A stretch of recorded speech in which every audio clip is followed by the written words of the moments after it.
Premiere Pro-Datei ist jetzt bei Signal East in dem Ordner drin. Alles klar. Falls du einmal drüber gucken magst. So, dann stelle ich die wieder rein. Genug Stromi. Ja. Wir sind schon live, ne? Kannst du, also, können wir nur mal gucken, ob wir denn, wie lange das dauert, bis diese Verzögerung drin ist. Hello, everybody. We're going live soon. Marc's gonna be up here in a second. Just grabbing his bike. Can I hear myself? I can hear myself. Okay, all set. I'm at the back door. Oh, he's at the back door. What does that mean? And the stairway? I go get him. 1 second, everybody. Nobody.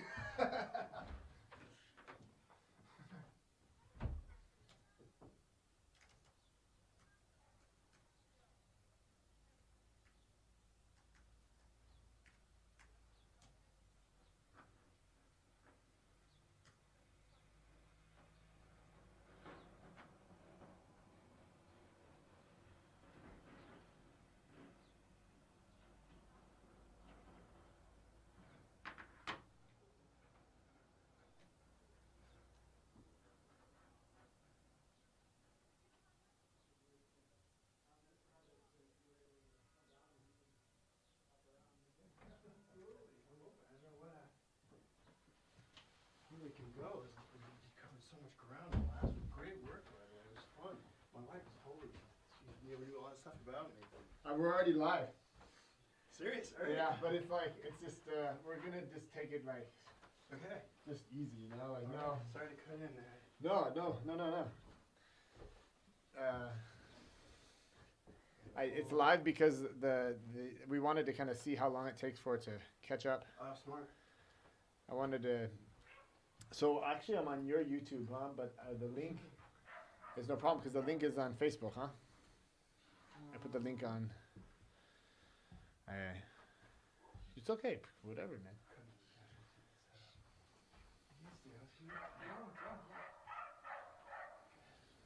Ja, so 5 Sekunden. 3, 4, 5 Sekunden. Yeah.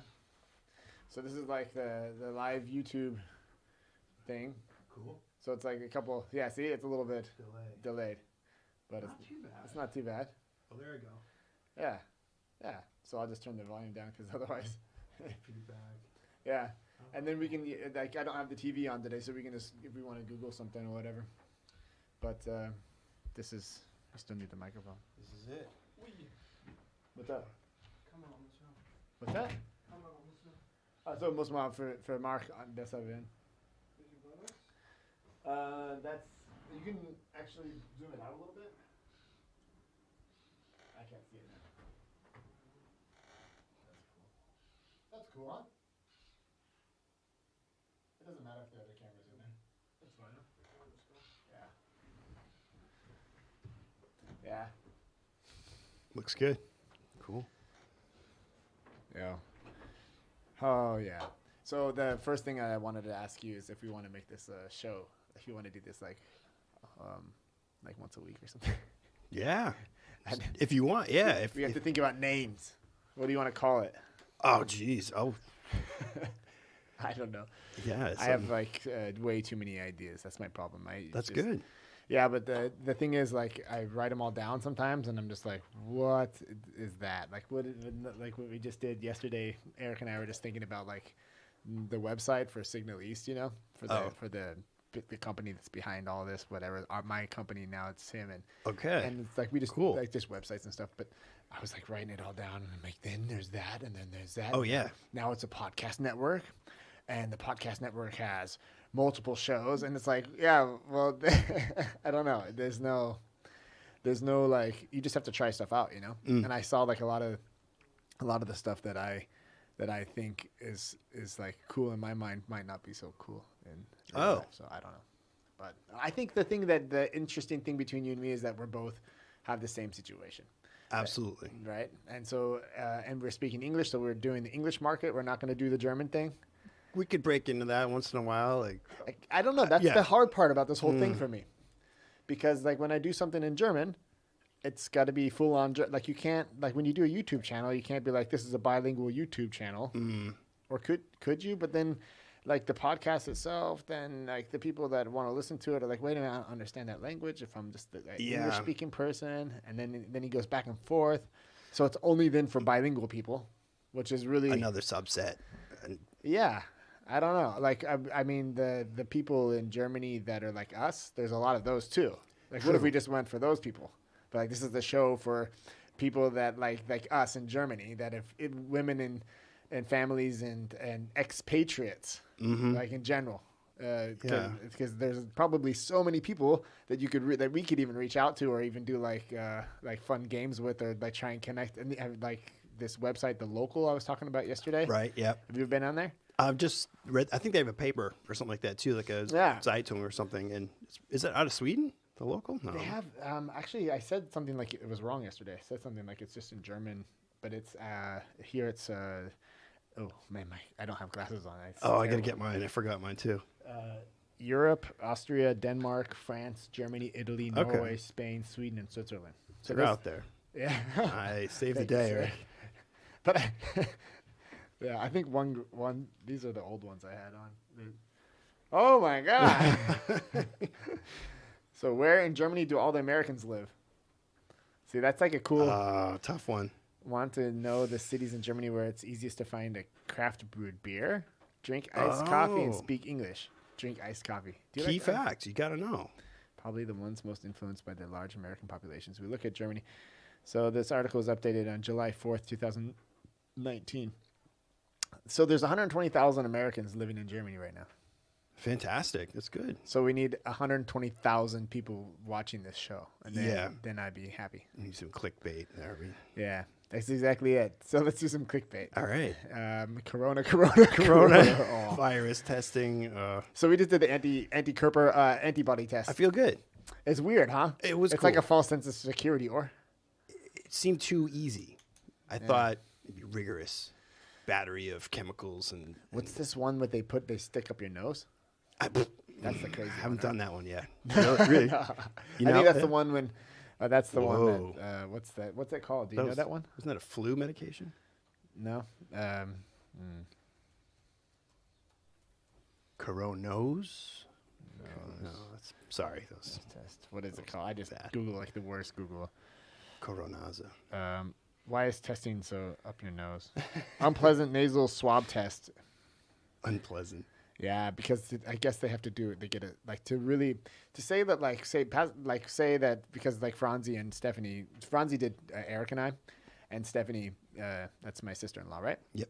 She did yours because Franzi had to take off and pick up the kids, and they both look at me like, it's just, okay. So this now you have this what do you call it in English? Antikörper is in German. So what's it in? Antibodies.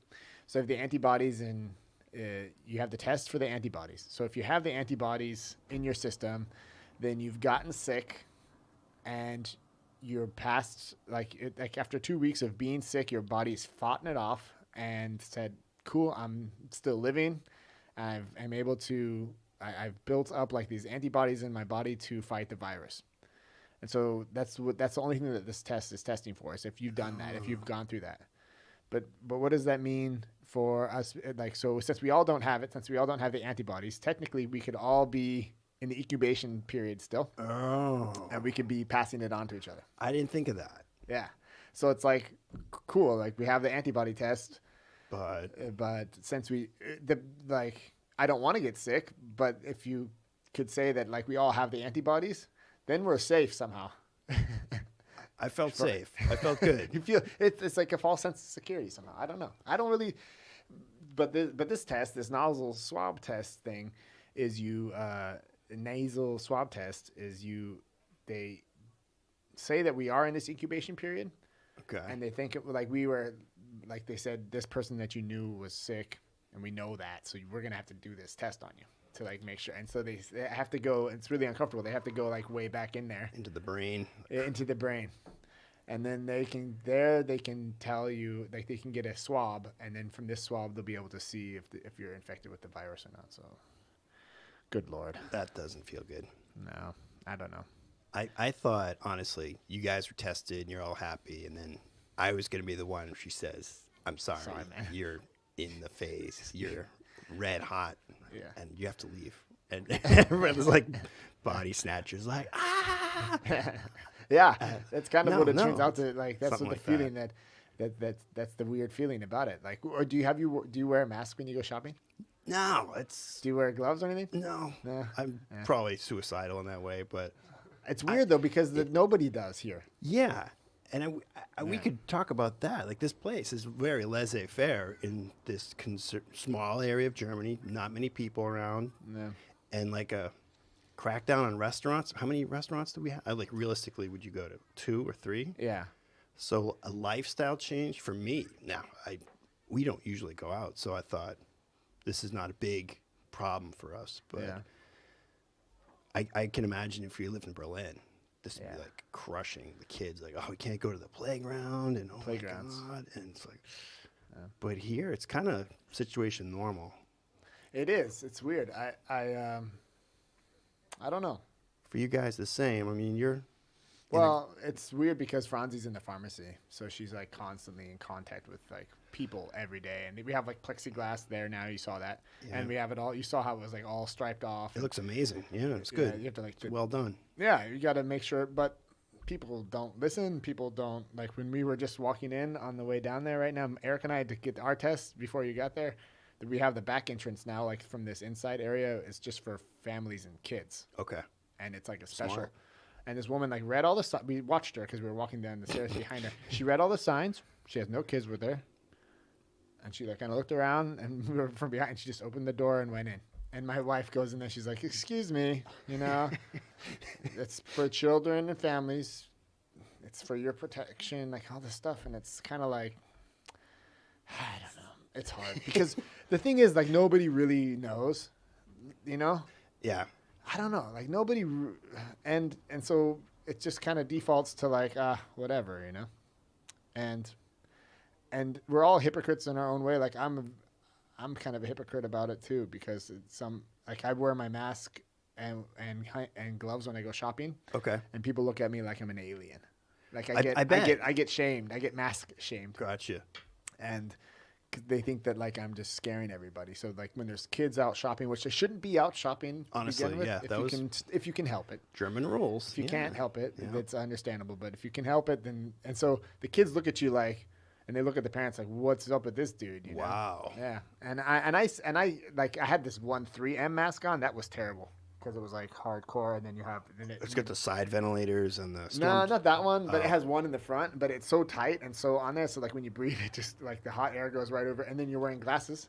Right. So and then it's just like you're sitting there shopping and you're like fogged up and glasses and people looking at you like Darth Vader. You douchebag.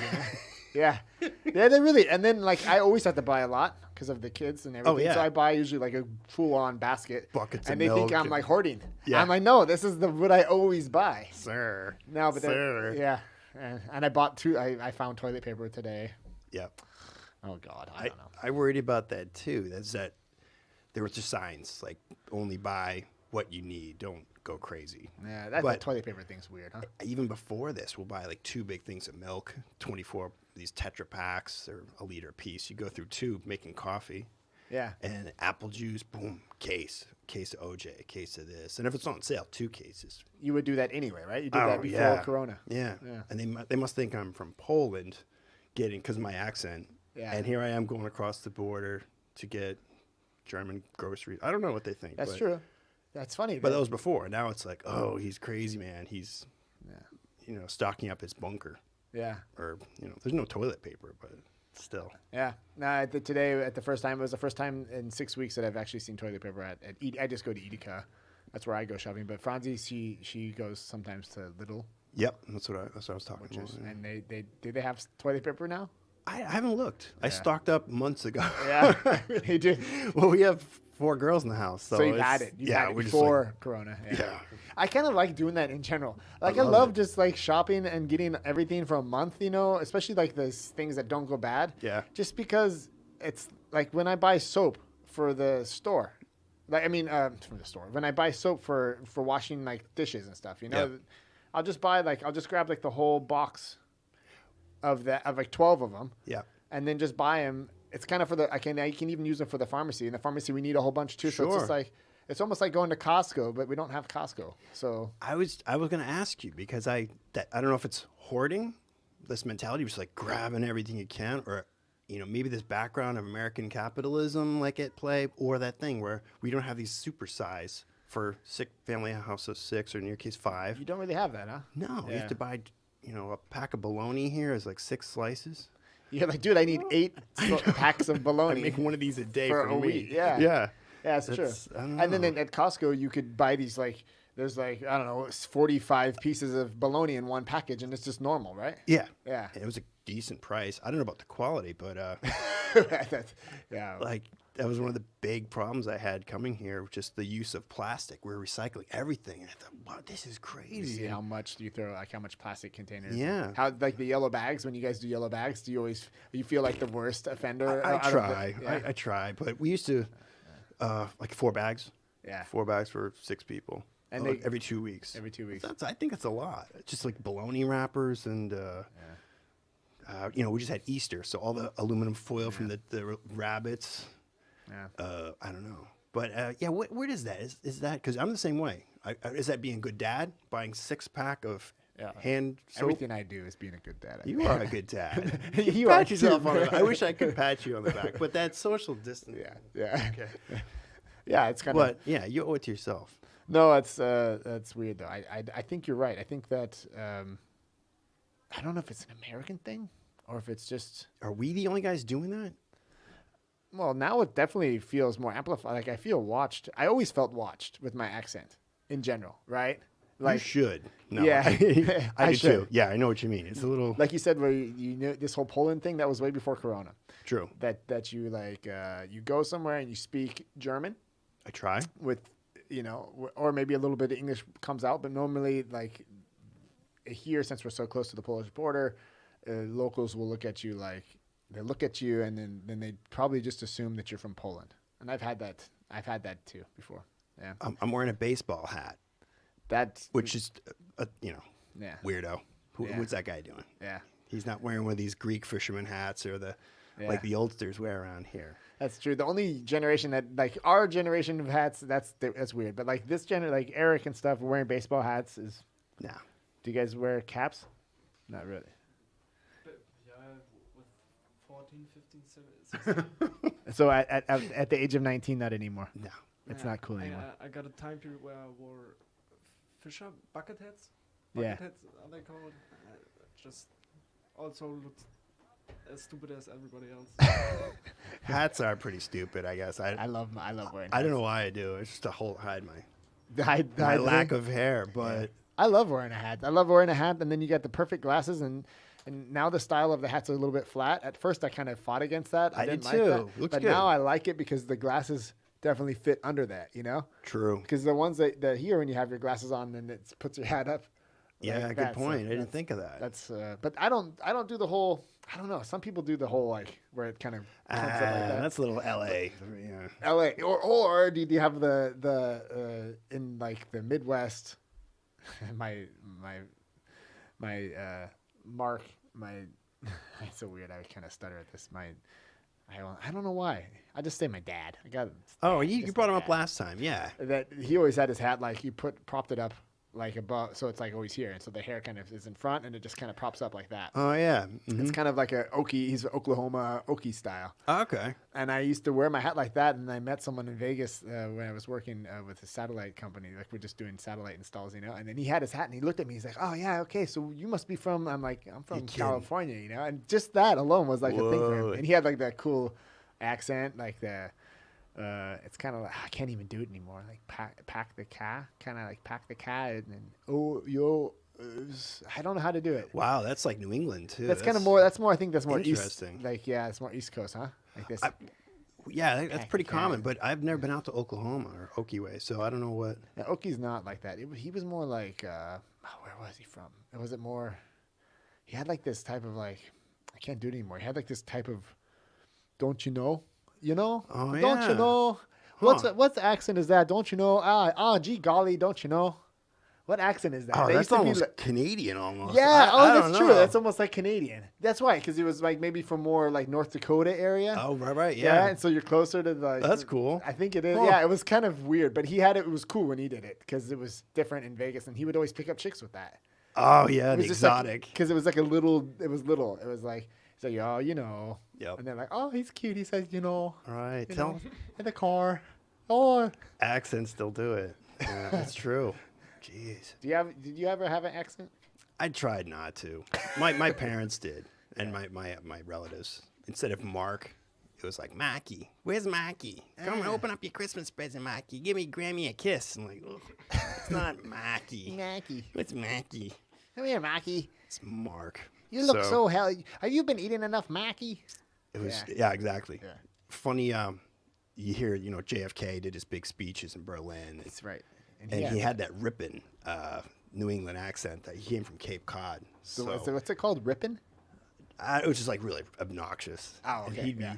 I just say ripping. It's out there. Okay. Like, Okay. Yeah. I didn't know. I have no idea. So it's true though. When you say that, I realized that JFK had this accent. Yeah. yeah, it really stood out. And it's funny to hear these historical speeches that he had in, I think it was Schöneberg, and he came in there. He was talking to, I think at the time it was Khrushchev, and he was like, and it was a super huge faux pas, so it's even more funny than it is. But he comes in, he says in his New England accent, "Ich bin ein Berliner," and the crowd goes crazy. They say, "Oh, this is like," and Ronald Reagan tried to copy that later. "Tear down this wall," the same, but in a much more appropriate accent. Yeah.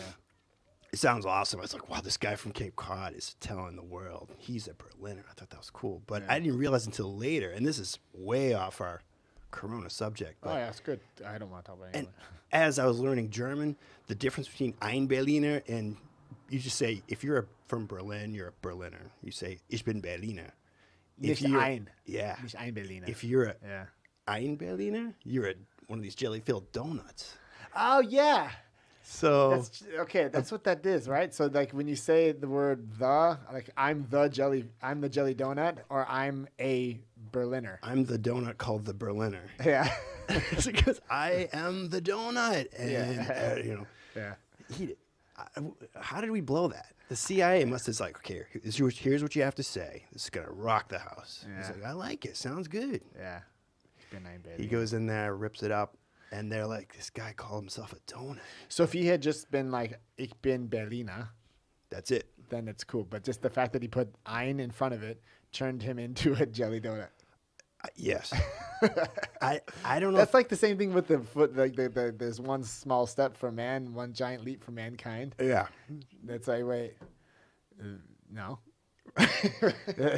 but when you the first time you hear it, you don't really think about it. But when you Poetic. analyze it, and it's like he must have been thinking about that for so long before he knew he wrote it down and so many things and then do you even believe that we landed on the moon? It's just a philosophical question these days. Some people don't believe it. A lot of people actually probably. I never heard so much doubt about it until I came to Germany. Right? So I was like, what? And they're like, oh, no, look at the shadows, and this doesn't correspond, and really, like, rock solid evidence. I'm like, oh, my God, you guys have really thought about this. I didn't. Yeah. I have a friend, shout out to Dieter, man. Dieter from Berlin, and he's definitely got some strong evidence, especially after a couple beers. Once you get like it all makes sense. No, it's not. I don't know. It's kind of hard when someone's so convincing about it, right? Yeah. And you're just like, dude, Going I never with it. thought of it like that. And so it's almost like my blind side for not even ever. I never questioned it. Alone, that is probably a sign that you should at least question. Like I'm cool for questioning stuff, right? Right. Like and show me some proof. But then I'm kind of like, well, didn't they install like a mirror up on the moon? And can't we shoot a laser at that mirror? And can't we tell you? Oh, good point. And there was something about that. I thought that was like my thing. I had no idea. But then it turns into like when you're whenever we see each other, we're hanging out somewhere and it's like this conversation that you have, and it's like you Google it and you just don't have the connection, and you never. And it's like, who cares who's right, really? But still, laser. Didn't know that one. That's a good story. Mirror. I didn't know that. Laser moon project. Mirror. Excuse me. Lunar laser ranging. Oh, it's even in German. Beim Lunar Laser Ranging werden von Glasses. Werden von Bodenstationen auf der Erde aus. I have to do it in English now because we're doing this all in English. Sorry, Germans. I love you. Lose the range article. Experiment. It's an ongoing experiment. Measures the distance between surfaces of Earth and the Moon using laser ranging. Lasers at observatories on Earth are aimed at retro reflectors planted on the Moon during the Apollo program 11, 14, and 15, and the two Lunokhod missions. I don't know what those are. Laser light pulses are transmitted and reflected back to Earth, and the round trip duration is measured. The lunar distance is calculated from this value. Wow. So there's one. There's a picture of one. Amazing. Never knew. Yeah. So that kind of, for me, that, but you know, you could still be like, yeah. But So who's giving you the numbers? The same people that faked it in the first place. So You're like, you could, that's the that thing about does make conspiracy sense. theories is you could Yeah. always fucking bring it to oh the, my God. but the whole flat earth thing, that's where I pull the plug. I'm like, Yeah. guys, Come on, dude. Really? did you see that on Netflix? No, I just don't. You just put any- you don't just don't even put any effort I've- into that, right? I have no time to waste like that. So it sounds cool. What And do I'd you- probably get into it, but it's like, oh, here I go going down another rabbit hole. What do Probably you? shouldn't Yeah, I was do gonna it. ask you what is your favorite rabbit hole besides Corona? Oh God, I don't know. Right now, Besides children in bed. that's like maddening. Yeah, I don't know. Yeah, we don't have to talk about it if you don't. Yeah, you know what I'm actually trying to do with all this downtime? I'm trying to recapture all the stuff I used to watch as a kid. Okay. And like, God, sounds wicked stupid, but here I'm like midlife crisis maybe. Yeah. Old G.I. Joe. Okay. Transformers, like theme songs and like YouTube. Okay. And it's amazing. Just like, what was that guy's name? Yamakataki Hog Phasers. No clue what, nobody knows what that means. But it just stuck in my head. And it's an old Japanese series that was Americanized, Force 5. I don't know if it's Guy King or Grandizer. Wicked stupid stuff. But And you enjoy that's like, at night. Yeah, the kids chilling are in bed. I'm like, wow, that really did exist. That's cool. I'm out. That's cool. Show the kids the next day. It blows up the house. Like, wow, that is so cool. Yamakataki with the hog phasers. Let's see another episode. I feel like, I don't know. And we have so much time to kill, so lots of like YouTube searches and bizarre. That's kind of a rabbit hole. YouTube can be a rabbit hole. It's bad. Yesterday we were talking about bees. Oh, serious? Yeah, because my daughter asked Franzi like, where does beeswax, like Oh, wow. where does honey come from? And I kind of had the thing in my head with like the regurgitating and stuff, or maybe I was like maybe Bee barf. bee barf, or they poop it out, but it was like they regurgitate it, but there's a YouTube video on it, and of course it's like cool, like the 10-minute video, and just type it in. It's so awesome. Wow. And I didn't realize how structured like the whole, like with the drones and Amazing. and then like there's this bee bread that the other females, they only get to eat the bee bread. They don't get to eat the royal jelly. Wow. And the royal jelly is only what the queen gets. And Okay. so the bee bread itself has something that actually makes the other female bees sterile. You're kidding. So they can't have. Whoa, Yeah. that is So a that's like- weird it's- movie. Yeah. Talk about. Yeah, I didn't realize that it was like so intricate, And then the cool thing was the walking, right? The dance that they do. They do like this dance when they get back to the hive, and they do like this half circle, and then they crawl up the half circle again, and they do it again, and there's always got a certain angle, and the angle is like to the sun, Oh, right.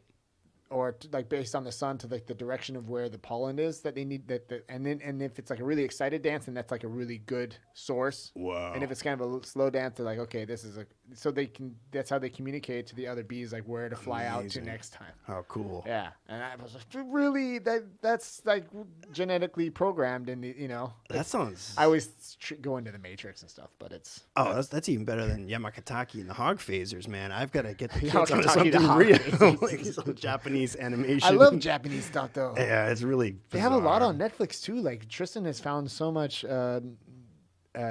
Japanese stuff. I don't know if it's Japanese or Chinese. It's just definitely got like this touch to it. Huh. And they always have like a little bit. It's a little freaky, but it's enough to like where it's not over the top. Like they have Oh, good, yeah. this one where the parents go and they like get really hungry and they're eating all this food at this empty market and they're like, why? It seems kind of ghostly empty. And then all of a sudden they turn into pigs because they're just like eating it. And then he's like, Dad, this is the part where they turn into pigs. And my little 4-year-old's watching, like looking at me like, holy shit. Is this for real? Dad? Because they're just like, oh, and I was on just big old, things. And they're like freaking out. And the kid starts to cry because his parents have turned into these huge. That's kind of the Asian Asian stuff kind of goes sometimes into that little haywire mode. But it's always cool somehow. It's always got like an extra level of depth to it somehow. Like I don't know if it's this like what it is, but I enjoy like that. Or do you like to watch like? Have you ever watched Ip Man? Yeah, amazing. I've only seen the first film, I think, but didn't they have like number 3 or 4? I think they just did the 4th one like in 2019. And I heard a TV series is out there. Yeah, like I kind of had like a Ip Man phase where I watched like. I bet you and 3 of them. Yeah, no, but that's like before Bruce Lee, right? I think that's kind of like the story of itself was like the guy, like the original teacher of Bruce Lee was one of the Ip Man guys or something. Okay, I don't know. I forgot the background, but a friend of mine in the States, he was like yourself practicing martial arts. Yeah. And we'd have not these anymore, not lately. No, that's right. Oh, I know Polish borders like totally closed. Yeah, we can't even do it here. Right. So sports clubs. Just... Yeah. Anyway, sorry. Yeah. No, a guy turned me on to it over there, and he's like, "Ip Man," and told us about it. I thought it was pretty cool. But how's that going for you? Like, food intake, alcohol, smoking. You take up smoke. What's going on with you and the family? Has your life changed for better or worse? Like your lifestyle. You can't work out, and you can be on. You don't have to be honest, but. No, I'll be totally honest. You look great. You're good in the sun. I can tell you're thin. I love talking to you, man. You always make me feel so good. I'm like bloating. It sucks. Tell me more. Let's talk about you. No, I mean, if I'm really honest about it, if I just break it down from like the very first, like the first 2 weeks was definitely like, okay, well, because Italy was just on fire. Yeah, things were not looking good. And so that's close enough to me where I was like, okay, the alarms for me. And that was kind of the weird thing because like you said, here in our region, it wasn't like people were just like, oh, yeah, like, or it's a conspiracy. Like, why would I buy toilet paper? Or it's fake or whatever, And actually, the thing is, I kind of went to the store and I was like, okay, I'm just gonna grab stuff for like the next 2 weeks, Me too. Which was a lot. It was a lot because I usually just buy once a week and that's one cart. So I'm like walking out there like doing 2 trips. Okay. And so people are looking at me like, you fucker. And I had no toilet. I didn't buy any toilet paper. So that was like the most, it was just, I didn't think about it, but that was the most self-conscious moment for me.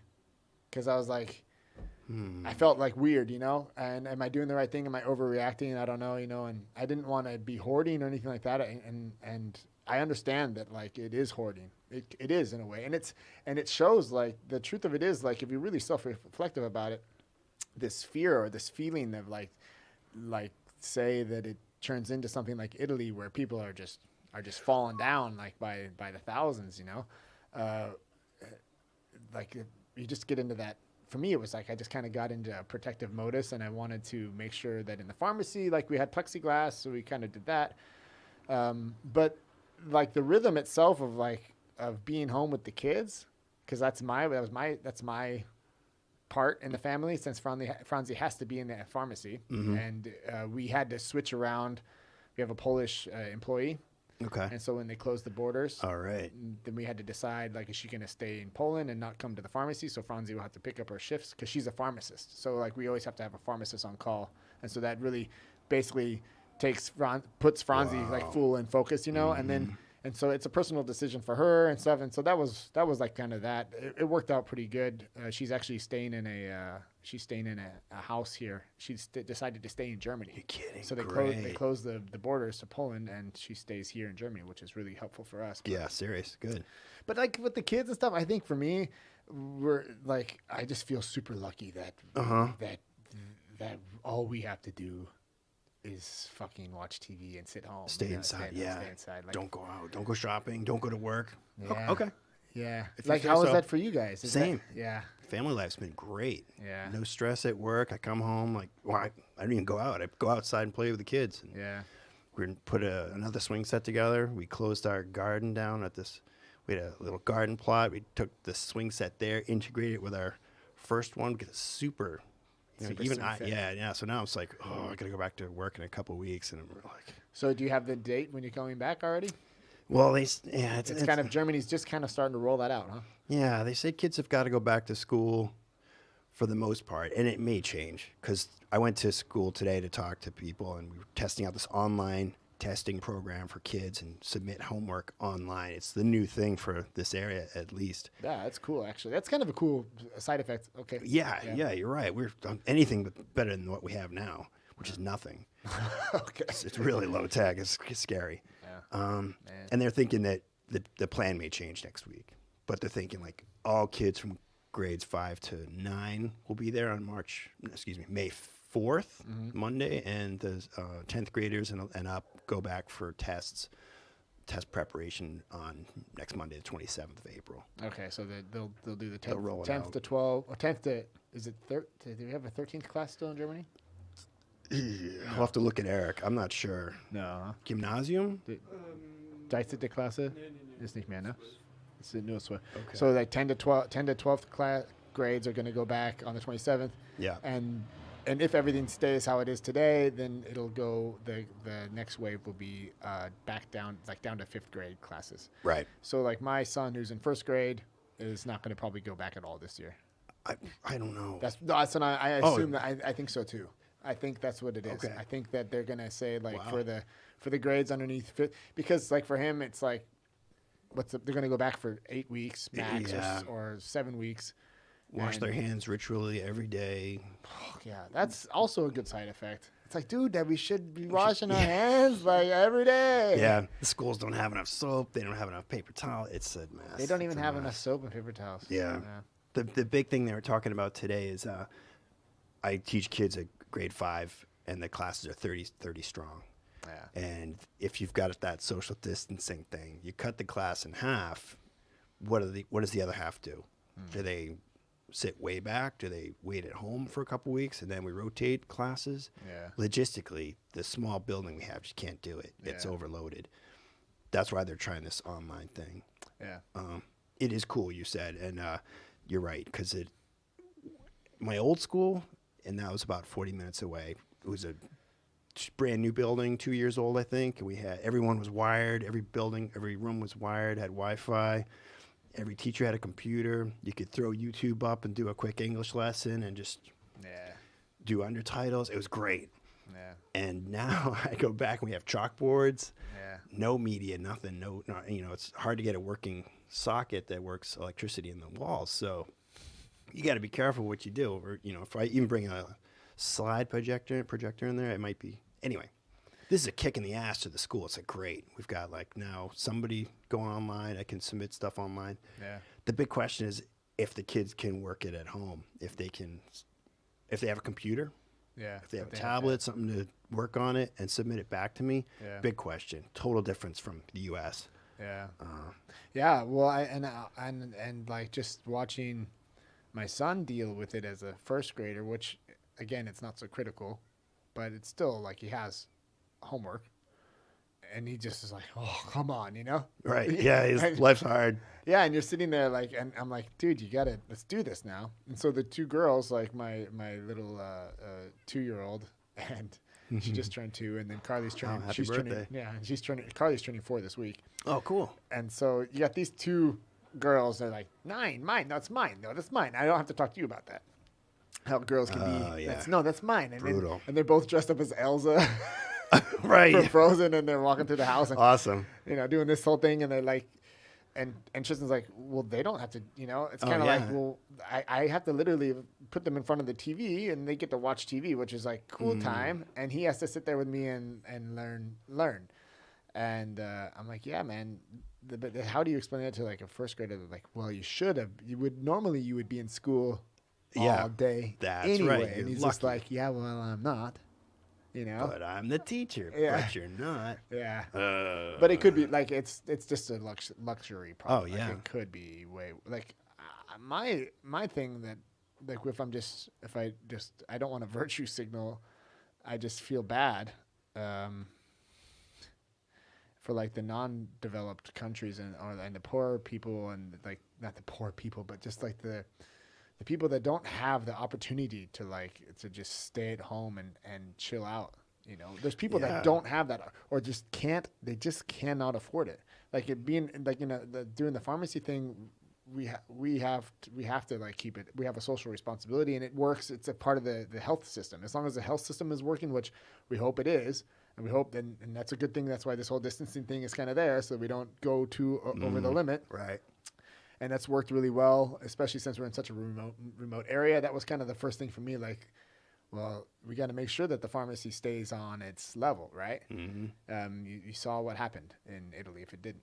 But like all that aside, the fact that like I can just sit at home and just make sure that the kids keep their distance from people, and just when I go shopping, just take care of that is it's a luxury, and I should take this luxury into consideration. You know, just think about all the other people that don't have that opportunity, man. That's hardcore, you know? And then to be like, well, I need to go food shop. I don't even have any money. I don't get any money because I'm not able to work. Mm-hmm. And so in the States, like they're giving people cash, right? They're giving them like $1,200 or something like that. That's like a drop in the hat for most people, you know? Like it's a week of groceries for us, so something like that. And the groceries are more expensive in the States too. I know that for a fact. At least, I mean, California, no matter what, yeah. But pretty much everywhere. Mm-hmm. Oh, man, that's and then to go to the next level for me is like go to Africa and stuff like that, like where they have no opportunity to get out of it. And if it gets hit there, which it's gonna have to eventually, or maybe not, I don't know. But what happens when the virus gets there? Is that something that like is it just gonna clean it out? Like, are you just gonna have like everyone's just gonna fall over? Are you just gonna have like this herd immunization happening? It's pretty scary. That's absolutely. I hope that. Well, I'm pretty sure that's probably not gonna be a good thing. The only thing that maybe might help, if I'm not incorrect, is that like we had all this international flights, and we had a lot of, because we're a developed country, we had the spread of it. Mm-hmm. Definitely happened. True. This globalization that we all love so much, or you know, and we saw what that. So maybe like in these remote areas where people really are kind of quarantined just in general to begin with. Right. Maybe it's kind of like what happened here. Like once they closed the borders down, you saw everything just kind of chill out, and that was a good thing. Mm-hmm. I was really happy that we're here. Not so much movement. And that we're out in the middle of fucking nowhere is a good place to be. That's that kind of laissez-faire thing like we talked about earlier. Like maybe that's a good thing. I mean, we're not jet setting as much to the USA anymore, and that's the only. My parents had a trip planned to come out this summer. Oh, I'm sorry. Well, is it still going on, or probably not? Okay. I don't know. Sorry, Mom. Yeah, probably not, huh? My dad was supposed to come in April to surprise the kids, and we didn't say anything to him about it, and we still haven't. They might know now after this, but they're like, Dad. Yeah, you jerk. 27th of April, he's gonna roll in here and pick him up at school. It's gonna be a big throwdown or blowdown, whatever. Yeah. And it just didn't come to pass. So he ditched the ticket, and I feel bad, but he would have been like perfect target for this disease. He's 74, older guy coming to an area that's, going through Berlin. Yeah. Airport's probably was rife with stuff, and I'm sure in the States he would have left from Boston. Yeah. So. Yeah, it's better. So he just chill. So is he like? Does he just stay at home and he understands it? He's like, it's cool. I'm just chilling, waiting it out. Yeah, it took him a lot of convincing. Apparently, I talked to my sister because there was a New York Times article I sent to him before the huge travel crackdown, and I said, you might want to read this article and consider your trip. This makes it look like you shouldn't do it. Yeah, your choice. I don't mind. Yeah, it's tough. My grandparents, it was tough. And he didn't reply, but I talked to my sister. I'm like, look, I hope this doesn't sound weird, but I sent him a bunch of stuff that he shouldn't do this. He's like, oh no, it was really bad over here, and he was really belligerent, and he wanted to go. Yeah. And until basically Trump stepped in, and said no, nobody's coming back from Europe, basically. So yeah. So then that was for him. Like, I just can't come back then. Yeah. I don't know if he could have flown out and he could have stayed here, but if he got sick. Bad. No insurance, he probably would have travel insurance, but how long would that? And if he died here, I would not want to. God forbid. how do we do an international funeral? I don't know. These questions. It's Yeah. weird though. You actually have these questions in your mind. Huh? You actually Yeah. think about it, like you thought. I don't know. Like your original question was just, did anything change or anything like that? And I guess that's one of the things that you would hope that we would learn as we the hope. I'm too optimistic. Me I know. too. I'm unfortunately. Maybe. I would believe that we as a society will learn from our mistakes. Mm-hmm. Bill Gates in 2015 was on the TED stage, had a fantastic. Did I send you that? No, I heard about it. Oh, maybe you did send it to me. He had like He foresaw this, I think. Well, yeah. I mean, like he obviously couldn't get down to the point of what we're at now, but he basically said like respiratory disease, we're not prepared. We need to, do this, and that. He had like a whole plan laid out. And it, the TED Talks I think are always like 15 minutes or something like that, but it was eerily close to what the situation is now. And so his foundation has been doing, they're doing like, I think they have like 8 or 9 different vaccines that they're working on, trying to test it out. Fabulous. So he's on like his source of information. For me, because I'm a tech guy in the family, and I kind of always had that background. When I say something to my family, I'm like, "Well, Bill Gates said," they're like, "Oh God," Microsoft boss. Like, what does he know about? Because I'm talking to like a pharmacist family. They're like, Bill Gates, But you have to admit, like the interview that he gave. Again, he was just very level-headed, and he made the point that we're just lucky that it's not such a deadly, it is deadlier than any flu. So this whole thing about the flu thing, like it's definitely deadlier percentage-wise than the flu. Yeah.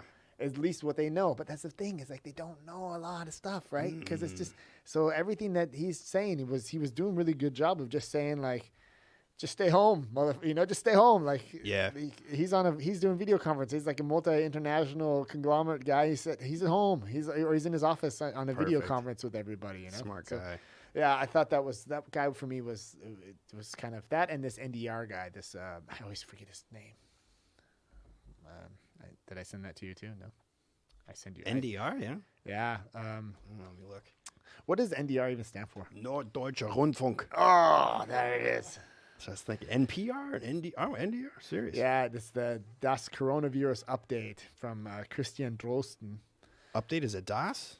Das Update. All right. Huh. And so he does like, when's the last one he did? He did one on Monday. So Herde Immunität noch lange nicht in Sicht. So he'll go on. That's 45 minutes, and he's interviewed from also like a naturwissenschaftliche Sicht. So the woman that does it is also very cool. She's on the level, so she asks some like good questions, and it always kind of one episode leads to the next, and he does just during the week. He has a family. He says he's got his kids at home, and he tries to have them meet with other kids still. It's just cool. Huh. So it's kind of like a level-headed, source of information. Where my tendency at the beginning was to be really scared about it. That's just I don't want to admit that. I want to be like, oh fuck it, it's all fine. But we got kids though, so that was the thing that always is for me hard, is having the kids and having to try and judge that, because you're making a decision for them. It's scary for them. And I didn't want them to have to be scared about it. I didn't be like, hey kids, okay, we're gonna make it. I didn't want them get in the bunker. Yeah, I didn't want them to even notice. Yeah. Just the fact that they have to like stay home for them was a fun thing, and we all just had a good time. Blah blah blah. Yeah. But then Franzi would come home, and she's like so dealing with the situation every day. So I didn't want to like sit there and be like, so Corona plan. But I kind of did that at the beginning, and then eventually like once Smart.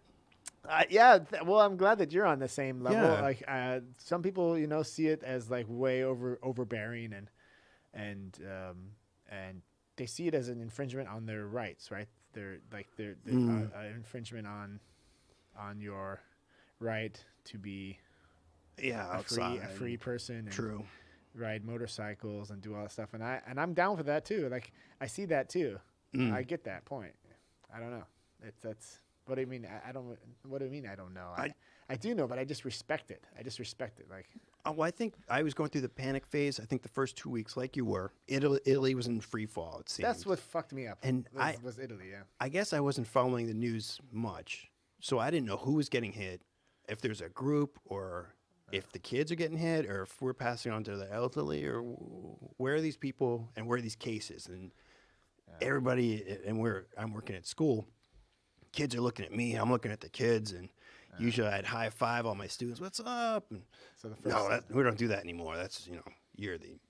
That's true. Actually, you were here, right? But that Yeah. it was kind of, wasn't that kind of, It was weird. it was already like the beginning phases was when we did our Yeah. episode and we had the map of China. That's right. Yeah, it was like a week later, the shit hit the fan. Like, Yeah. no school, Yeah. and I was like, "Oh my god, Yeah. what is going on?" So I was We in were your kinda- I was in your camp. Like nobody knew what was going on. Nobody knew the target groups. Nobody knew. I didn't, at least, and I wasn't really going out there to find.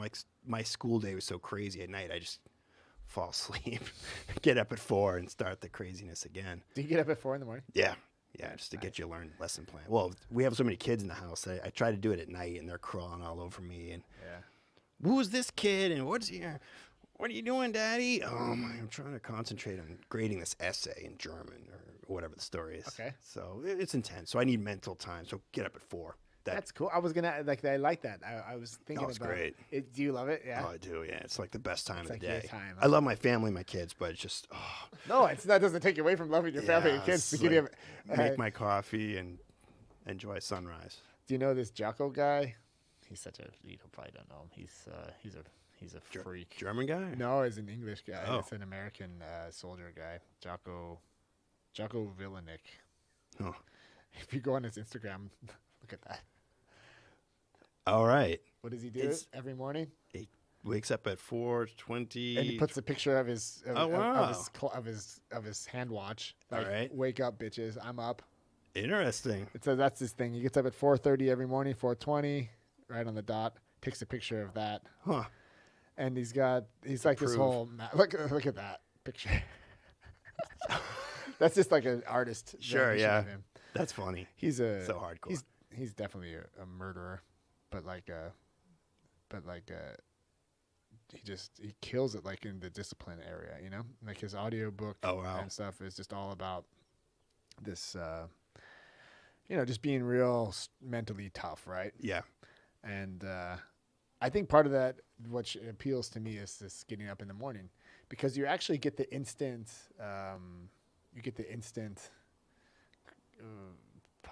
positive feedback from that. You have this hour, or how much do you time? How much, like an hour, 2 hours, maybe 6 o'clock. When do the girls get up, or the kids get up? Oh, 5:45. yeah, 6 o'clock-ish? 5:45, 5:30 sometimes. So you have like a good, clean hour and a half of like just your time. So is it always full with just work, or do you actually have time to kind of like be just be Marc? How Marc used to be back in the day. Like, do you know this guy anymore? No, I'm thinking, how am I going to get back to that? That is crazy. It's so unnatural. 1 hour of hard work, and then like lunch, get personal grooming, pick some clothes, iron the shirt. Yeah. And then Make- it's make like sure this, everything's and then the day in goes and order. you're ready to roll. Pretty much. Usually, and then unless somebody wakes up if I'm kept awake all night, which is getting to be a problem. Yeah, that sucks. our So the s- 4 o'clock thing is definitely, then it's like, Yeah. then it's work. Then. Let me ask you a question. Is your youngest still sleeping in the bed with you guys, or has she got her own bed? Because ours is with us still. He's 2.5, and it's like I get kicked all the time, and he's screaming about his Hot Wheels cars that he doesn't have with him. He's hallucinating, but last night it's like, He's hallucinating. mine autos. I'm like, you don't have, what are you talking about? Your autos, Mom, grandma, and Yeah. and then I'm awake at 1:30 till 3. And that would kill it. So So sometimes are you one of these dudes that can't, like dudes or people, Franzi's like that too. Like when she's first awake, it takes her like a good another hour and a half to fall back asleep. Like I sucks, just yeah. fall right back asleep. Oh, you've got the gift. My Yeah. wife's the same. I'm just like, She can't even be awakened to begin with. Yeah. And then, yeah. I'm like, dude, really, get out. You gotta She's take like, care of this. you're awake. Like I do the whole thing where I'm in bed, and I'm like, I'm awake, but Come I on. can just fall back asleep, and Franzi's just like, and then she'll just get to that point where she's like, That's it. Yeah. and she gets out of bed, and I'm like, oh yeah, are you awake? Oh, I'm sleeping. And I'm like, but we were both awake. Now I fucking just gave my secret. No, but that's the thing is she knows. Like Yeah. like Now there's she knows. but she knew that then Yeah. too. That's the thing. It's like she knows that I'm awake, but I can go right back into sleep. Oh, you're so lucky. So it's actually like unfair of me. I should just get up and do it and come back and fall back asleep because Franzi literally is like you. She'll take an hour and a half to. Like, Yeah. Yeah. I know. It's, And with us, we almost bought a new bed oh, that is 9 feet wide. wow, So really? that kind of answers that your called? answers your question, right? Whoa. To who sleeps. Is with it like who. 2 kings next to each other? What is that called? What is It's it? called, well, in Germany, it's not as easy because it's like in the States, I think you could just get like 2 queens and put them next to each other. It probably is almost Wow. 9 feet, right? I don't know. Sweet. Sounds it, yeah. But it's called like a family bed. Nice. And so Smart. we were looking, no, we ended up not buying it. Okay. I actually like put the order in and like had it and then I had to like cancel it and I'm like, it's stupid, because the thing is, the reason you come up with this idea is because the kids Oh, yeah. are sleeping in your bed every night. You're driven to this. You're insane. we do this. We had this thing in the house for a while. It's like we just would play like musical beds. Yeah, yeah. Oh, yeah, we're in that right now. Yeah. That's funny. Yeah, so Oh, it's it like, well, I'll sucks. fall asleep with Carly. Yeah. Just kind of give her like a 10, 15 minutes and she'll fall asleep. If she took a nap during the day, then you're up until 9:30 with her. Okay. She's like, that's how it is. And then with the little one, she's actually the easiest. She sleeps. You put her down. You can walk out of the room, be like, go to bed, and she'll be like, for 10 minutes, and then she'll fall asleep. Oh, wow. It's amazing. All right. And Carly was never like that. Carly was always, and Tristy was kind of like Maggie, where he kind of fell asleep pretty quick. Okay. But now he's 7, and so he'll just like come down.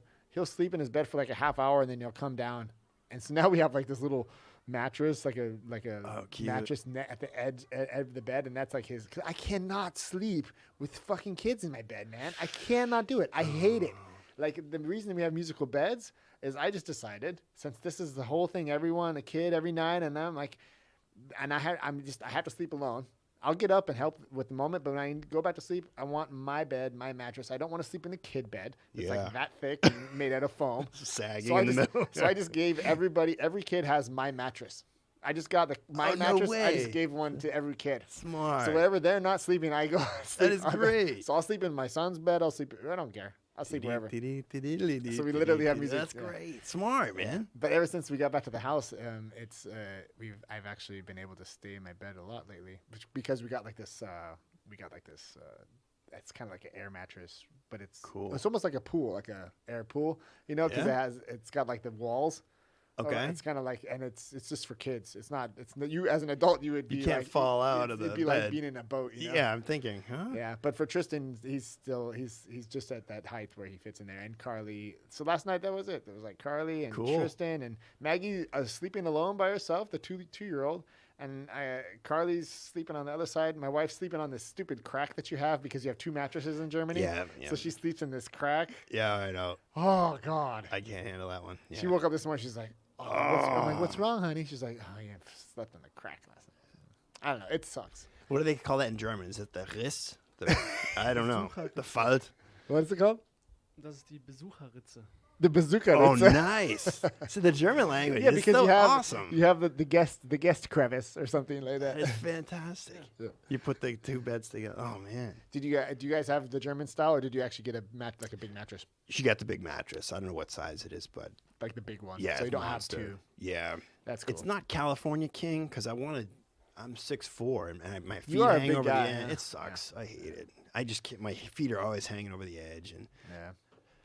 but I can't complain. It's good. I know it's kind of funny when you like poor me. It's cozy. But being a big dude, I gotta look at Franzi's. Oh, she's cool. Yeah, being a big dude is how is that in general? Like I'm like this perfectly average sized guy. I'm lucky when I fly. I'm lucky I can kind of get in my little thing. So when you fly, it's like It's weird. yeah. It's hard to find shoes and pants and How tall are you? 6'4"? 6'4". The inseam is 36, and usually you can only get a 34. Stuff on and it's in a store. Yeah. And shoes, I have a 14, which is a 49 in German. And like I remember going to Karstadt when it was still open in Berlin, and I was like, "You guys have this size 49 shoe." And there was customer service here in Germany. There's like 4 people all kind of clustered, the staff, and they're ignoring the customers in Berlin, And I'm like, "I need help. Does anybody?" They all looked at me like, "What do you want?" And I'm not a diss. I love Berlin, but it was funny what they did next. I need a 49 size shoe. You're like, who wears a 49? I was like, me. And they looked at my clown shoes and they're like, oh my God.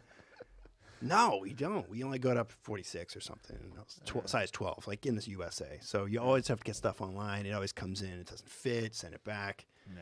It's not good.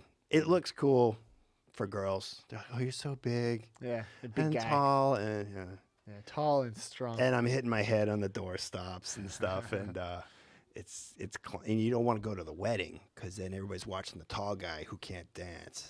My head sticks out. And they're like, what an idiot. What is that guy embarrassing himself? Or It's like the tall guy complex. yeah. I went to Japan once. Oh, yeah. And I'm on the Tokyo subway. That's cool. How was And that? It was bizarre. And you obviously stood out and everybody had black hair. Sometimes they dyed their hair blonde, but the majority of people who commute are all black hair and this tall. Yeah. So I'm head and shoulders above all of them, and my armpits are sweating in the Tokyo subway. I'm like trying not to. And I live in New York, so I know what that's like in Manhattan. But poor people. That's cool. It was How long? bizarre. What were you there for? Was it back in the day? Back in the day, we had a Trésor tour. Cool. And I was the tour manager and one of the DJs. So we played two gigs, one in Tokyo, one in Osaka. Great, and it was just like American bands will go over there like, oh, the Japanese people are so great. They're so not grateful, but they're really into it. And that was the case. People just like came up and wanted me to sign autographs. And You're like, yeah, you got it, Mr. Snow. absolutely, yeah. It's like That's cool. bizarre. I've always wanted to go. You got to do it. Take the kids. Yeah. There's the animation's one thing, but the people is just really interesting. And I understand. I mean, that's like similar to Germany, where you get that post-war economic miracle going on. Okay. So very disciplined people. They're steeped in tradition. Very like how they like. Weirdly enough, about the animation thing is a lot of their stories center around the atomic bomb or an atomic bomb, like Godzilla. Kind of a mutant that comes around from this. So they have this like weird consciousness, and I shouldn't say weird because of being Americans. I know where this comes from, but That's interesting. They're That's very- true. That when you say that, it makes sense. That like that Godzilla kind of originates from this story of radiation yeah. and mutation, and a lot of these animation stories come. You see a lot like Star Blazers was another one, and how the Earth's being polluted, and if they don't stop the flow of radiation. So a lot of these like weird, I say weird again, but Well, I mean, understandable. Like it's weird for me in a way because they're so capsulated from the rest of the world. It's like its own little universe there, you know? Oh, yeah. Like this island has kept their culture so. Oh, yeah. It's not like any other culture. It's not really mixed in. It's even from all of the Asian cultures, it's the one that stands out for me as the most like different. totally. And You're right. I could just imagine like setting your foot off, like getting off the airplane and just being like, oh, Yeah. whoa, like I'm in the parallel universe feeling. And I want to like, but I hope I don't have too much expectations. Like, where's this parallel universe feeling when I get there, you know? But It's true. But I can imagine that. Yeah. That would be or like I remember like 5 or 6 years ago, even remember reading like an article that like Tokyo is the whole city's free Wi-Fi. So technologically like advanced in that sense, like It's mind blowing. but then there's this other thing that I saw where like the dude, because of this the sexual there's like this cultural kind of, they're not allowed to be open about it or whatever, and so there's like these rooms where people will just kind of go to these rooms and they'll sit on and they'll just do like virtual stuff. They don't, or just watch like kind of Oh, serious? virtual porn, or porn, and it's always like this kiddie stuff. It's always like these cartoon kind of porns and stuff. Not with kids, but like just it's always cartoons, and it's never like the dude. And there's a whole like there's something there that I don't. It's just weird. It's just weird for me. Yeah. Being like coming from even a relatively conservative like sexual atmosphere in California is also relatively like you can't like compared to Germans where you go to this Oh spa yeah. and you're naked. Topless magazines, like and- no big deal. Well, yeah, we got those too, huh? Oh, where? All right, sorry. but like you know what I mean, like in Germany Yeah. for me it was very liberal here compared to even California. Yep. But then to go and look at the Japanese, the sexual culture in That goes- Japan, it seems very, very like hemmed up. Like you have to, you can't talk about it. You can't be like sexually open, and it's Interesting, huh? I just kind of caught that like a couple months ago. Again, I think it was like some documentary on Netflix, and they. I'll Google that so I don't know, so I can kind of just quote it right. Well. Oh yeah, I always saw the stereotypical like that fascination for like school uniform girls. Yeah. And they'd always show up in these animation things. I thought that was I guess I want to say weird because why would like the Japanese businessman be so hot after probably underage girls? I think that's a little weird. Let's see if I can just read it. I think this whole school stuff is where this hentai shit originated from. It's called hentai. This is hentai. That's the porn in Japan. And that's the level behind that. I think where this goes completely weird. Wow. Yeah, you can say the word weird. It's not bad. The girls get tentacles and gets to krakens and these dudes. It just I'm turns. sweating because this is so. It's a very like it's a genre where it's like because they're doing It's kind of like South Park. You know how like South Park can get away with so much shit because it's fucking because it's animated. Yeah, nobody's and so, getting hurt. Like, and hentai turns into that too somehow. Like the hentai can be so perverse because it's just a cartoon. So who cares if the girl's getting fucked by an octopus? Oh, gotcha. Okay. And sometimes you if you look it up, these anime girls are in this series. They're demons, and demons are 140 years old, and this girl looks like she's 11 or 12, and but it's okay to watch this kind of stuff because in her dimension she's 140 years old. Weird. I'll read it. But it's weird. I typed in something. What did I Googled something? I think I Tentacle. Tentacle. I Googled sexual culture in Japan. And then there's actually a Wikipedia article called Sexuality in Japan. So I'll just read like the first. Developed separately from that of mainland Asia, and Japan did not adopt the Confucian view of marriage, in which chastity is highly valued. Monogamy in marriage is less important in Japan, and married men often seek pleasure from courtesans. Prostitution in Japan has a long history and became especially popular during the Japanese economic miracle, as evening entertainments were tax deductible. Yeah, man. Business expense. Write it off. Decreased sex drive in the 21st century has been blamed for the low Japanese birth rate and declining growth of the Japanese population. And so the geisha, right? Geisha were forbidden to sell sex, but have mistakenly become a symbol of Japanese sexuality. Pornography, Shanghai film, hentai, the genre of erotic known to the West as hentai, was invented in Japan. International reception, prostitution, geisha, fetish scene. Homosexuality, politics and law, AIDS, STDs. Wow, they go really into everything. Decreasing sexual activity. It's interesting that the reasons for this decline in sex interest are still widely discussed. There are many theories and different contributing factors.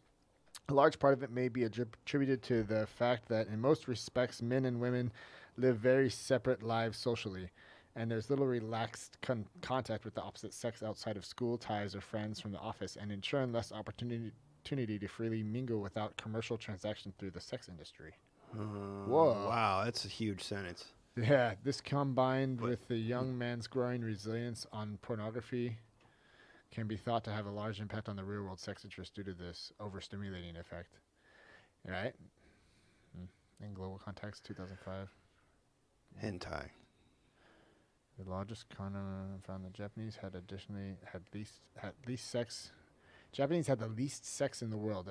From Durex, this condom company, they did in Japan. No. Yeah, in a global in 2005 sex survey of 317,000 people in 41 countries conducted by Durex, the largest condom manufacturer in the world, found that the Japanese had the least sex in the world at 45 times a year, with the second to last country of Singapore. Once a week, less than once a week. So instead of sales going like this, they went like this. Kind of once a week. And the world average is 103 times a year. So Additionally, the survey reported that only 24% of Japanese respondents said they were happy with their sex lives compared to the global average of 44%. That's kind of what but there was something on Netflix, and they didn't just do Japan. Oh, wow. Maybe that's why the economy runs so good. Just strictly business, yeah. Everybody's Tax working, expenses. No time to jerk off at home. Time is money, yeah. It's so expensive to live that they're always working, aren't they? Like working weekends and Sundays and which is a weekend. I remember something when I was at EMC, and we were in Boston learning. We had like a month of learning the products. Cool. And we were the European group, so we had I was part of the Germans. It's kind of weird. Oh, yeah, to go back weird. To America as a Represent. in the German group, but we had then guys from Turkey, and we had some Italians there, and so it was kind of like this group. And then our teacher at the beginning, he was telling us about that he had a Japanese group coming there, and because they have obviously offices in there, and so they came to do the same thing we were doing. And so when he teaches, he's like typical American, like, okay, I'm interactive, and like, so if you guys have any questions, just like spit it out, just throw them out there, because I'm like, I need your input. And so he's like starting to do he does like a whiteboard, and he was so cool too. Like that, I could talk about that guy just by himself. Wow. He would draw like these hardcore diagrams of like computers and how the cache would work with the processor, and he would take different colors and just made this whole thing. And you could literally, like, I remember just taking my colors like he had, and I would just copy him. Cool. Because you could have like a visual. That's how I was a very visual learner, and I loved having That's key. Yeah, and so he was like, the weirdest thing though, and he went for like an hour and a half, right? So just full on deep dive, and then you get lunch, and you come back again, and you just do like 2 sessions a day with him. And it was just like Intense. Yeah, it was really cool, but it was also really stressful. And he told us that like he was doing that same thing with them. And then it's time to get lunch. He's hungry. It's like we just burned through like, hour and a half, hour, 45 minutes. Let's get some, now it's no one asked any questions, no questions. And then it's like, well, let's go get up and get lunch. And so the class was dismissed, and then they formed a fucking line. I just shuddered. Really? They formed a line in the middle of the class, like where the hall, like the way to, so he couldn't get out. And these are adults. These are adults, and seniority. So like the most senior person was the first in line, all the way down to the least senior person, and they asked their question. They asked their one question at a time, and then they did that. They lined it like they did it out of the line. So he's like, our whole lunchtime was gone by the time. Wow. So we took them 30 minutes to get through all the questions that they had saved up because it's for them. It's you do not interrupt the presentation.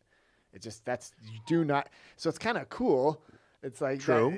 As opposed to like where people are sitting on their phones in our class and people were just Googling stuff and sending messages. We all have computers on and stuff, and it was like kind of the opposite, right? All right. Yeah, but he was like, it was eye opening to him, and I never forget that story because it's just a huge cultural difference there, I'd go to Japan, take the kids. Yeah. It's mind blowing, and I recommend go to the city, take the bullet train out to the country, and bullet train, it's like super fast. it's like normal. Yeah, Okay. you're sitting there. No, but you're right. You're flying through the countryside, rice paddies everywhere at 300 miles an hour or something, and it's like you can get up and walk around and not worry about getting knocked over or jostling around. So mind blowing. But that was and I'd been all over the world. We talked about that last time, but it was the one place in the world I was actually scared to leave the hotel. Not for any like violence. I'm a big guy. I can take care of myself. Yeah. But like getting on the subway, even to go 2 stops downtown, and I was in Shibuya, which is like as central Tokyo as you can get, and all like roads meet in Rome basically. So it's like the main axis, huge train station there. But if I was going to take it 2 stops to the main train station for whatever reason, I was worried about getting lost just because I couldn't read kanji characters. Yeah. Stuff was barely in English, so I'm matching this kind of a T thing with 2 stripes. Yeah. Is that the one, or is that? Oh, don't even bother. And they're so. Maybe it's not a good idea to go, because even in Japan, if they didn't have any English skills, I heard, because I'd approach people like, "Do you speak English?" And they're like, "No, sorry," and they're running away. Yeah. And I'm not going to hurt you. Embarrassing for them or whatever. Yeah, it's a pride thing. So rather than try half-assed English, Yeah. Like in Berlin, it's no big deal. People are like, oh, great, you speak English, let's do it. Yeah. There, they're like, I do not want to disgrace myself. Yeah. I'm not able to communicate with you as I should. That's I feel crazy. Huh? bad. This, I'm going to run away. away. This internal like the fact that the samurais would what was it called Code of the Warrior, the Shibuya, the what's it called? The that's what Shibuya, no, what's his name said it last time here. Patrick was Warrior here. Code. No, like when you kill nice. when you kill yourself. Seppuku. Thank you. Seppuku. Yeah, because you disgraced your master. Good. Yeah. No, I love that's the this thing. Yeah, you. I wanted to get some stuff just for the studio, and I was like, I have to get a samurai. Nice, dude. That's like a pretty cool. It's like the walking coronavirus, like personified. Why is it? I don't know. He's just like kind of coming through with his blade. He's just not really no sympathy. He's gonna cut a few people down. Yeah. I have to say, like, even as corny as it sounds, the Tom Cruise movie, the Last Samurai, that was actually a pretty good movie, huh? Isn't that factual? That's some of it's based Was on it? fact. I think Yeah. so. Yeah, that is intense. It was like a really obviously he's not going to learn to fight with a samurai sword in like 3 weeks or whatever they did in the movie. But like the Japanese guys, and the way that they every time that they had their sword and before they fought, they always did this thing like with their eyes. And I always I've watched that movie so many times. I'm gonna do it again, huh? And they would do it like okay, let's go. And it was always like reset, check it out. I'm gonna murder this person in front of me, you know. But he beat like that guy in the movie, and it was like, dude, there's no way, you know. That is so. Or he had a good fight with him, or whatever. I think it's really interesting that you're into that film. Yeah. Does that have any? What do you see that as like? You were in Germany. Yeah. You're basically the only American Until you show in up. your house, at least, and in this area. And when you walk down the street, you go to Edeka, Yeah. go grocery shop. You're the only American there, Yeah. but you're working with people, and you're working here, Yeah. and people know who you are and they trust you. And is that similar to Tom Cruise's I role? never thought of that before. when you At said it first, like that. I mean, I remember seeing Shogun as a kid, James Clavell, and I thought, wow. And I forgot the actor's name, but he's taken off the boat, and they put him in jail. And I remember the samurai sold the warriors who kept him in jail. They peed on him. I thought, well, that is so hardcore, and they treat the foreigners so garbage-like. Yeah. But we've seen that here. Not that anybody peed on us, but Not yet. yeah, but like here we are in a foreign area. Eric's with us, thank goodness. We have friends, Yeah, Eric's our friend. but What's there's that? also I'm there for you. I'm there for you. no, Scott. Thank He's a good goodness. guy. But here we are in this like we're foreigners in this land, and we got to win people over. Now you have that little bit of yeah. So you can see Tom Cruise's how hard that would be to like. I think in Japan it would be also. Oh yeah. My first movie like that was with Tom Selleck. I think was that his name, where he played baseball in Japan. What was that? Oh movie, wow, dude? jeez. Do you know that baseball movie in Japan? I have to like. Tokyo. He was like on his way B-level. out. He was like a B-level American guy, and he Yeah. couldn't get a contract anymore, and so he got a contract with like a Japanese baseball, Mr. Baseball. Is that what it's called? 1992. Jack Elliott is his name. Tom Okay. Selleck. I don't know. Fucking what I'm Looks, talking that was the look back, mustache and curly hair. Is that the same guy that played Magnum PI? Selleck? No, Jack Elliott, or who was Magnum PI? Tom Selleck was Magnum. It was PI. Tom. Okay, so they It look. looks similar though, Okay, I'm hoping. deceptively. But no, I'll have to watch that. That sounds cool. Well, it was like this kind of this fish out of water movie, just like Thor when he first showed up to Earth Oh, for the first right. time, and he's like has his beer, and he's just like, "Bring me another." I like this. This is in his but he's so fucking awesome. Just be like, Yeah. just first off, you have to down that fucking Oh, huge yeah. size gauntlet and just be like, another. Yeah, that is fish out of water. Good one. What's it called? Oh man, I seriously can't see shit.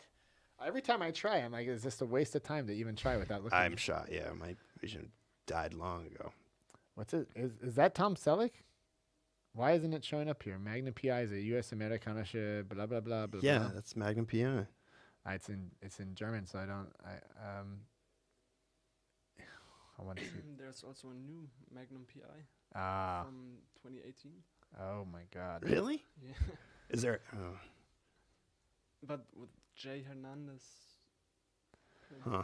He totally looks- looks like the same. Sorry. He totally, like, look at Tom Selleck. That's him. Okay. Man. Driving his Ferrari. What a hunk. Yeah. Nice hair on the chest, dude. Nice carpet. Yeah, dude, and this full-on beard, like a full-on mustache. Like when I would grow my mustache, I look like a cheap porn star. You know, it's like, it's like it gets so weird. And Yeah. it's just like his is like just this like a brush, you know. And then Mr. Baseball, doesn't that look the same guy? Yeah, Is that Tom Selleck? No, it's not. got to be. He looks so the same. It's Oh, yeah, totally. Tom Selleck. Yeah, right on the video poster, Tom Selleck. It is. Yeah. Good. Ah, You need an okay. A player there. Okay, cool. So, look at him now. Damn, he doesn't look happy Oh. there. No, it looks like that dude, Jocko, or where was the guy? Yeah, he You showed does. me He a has like little the same Walking crazy. Death.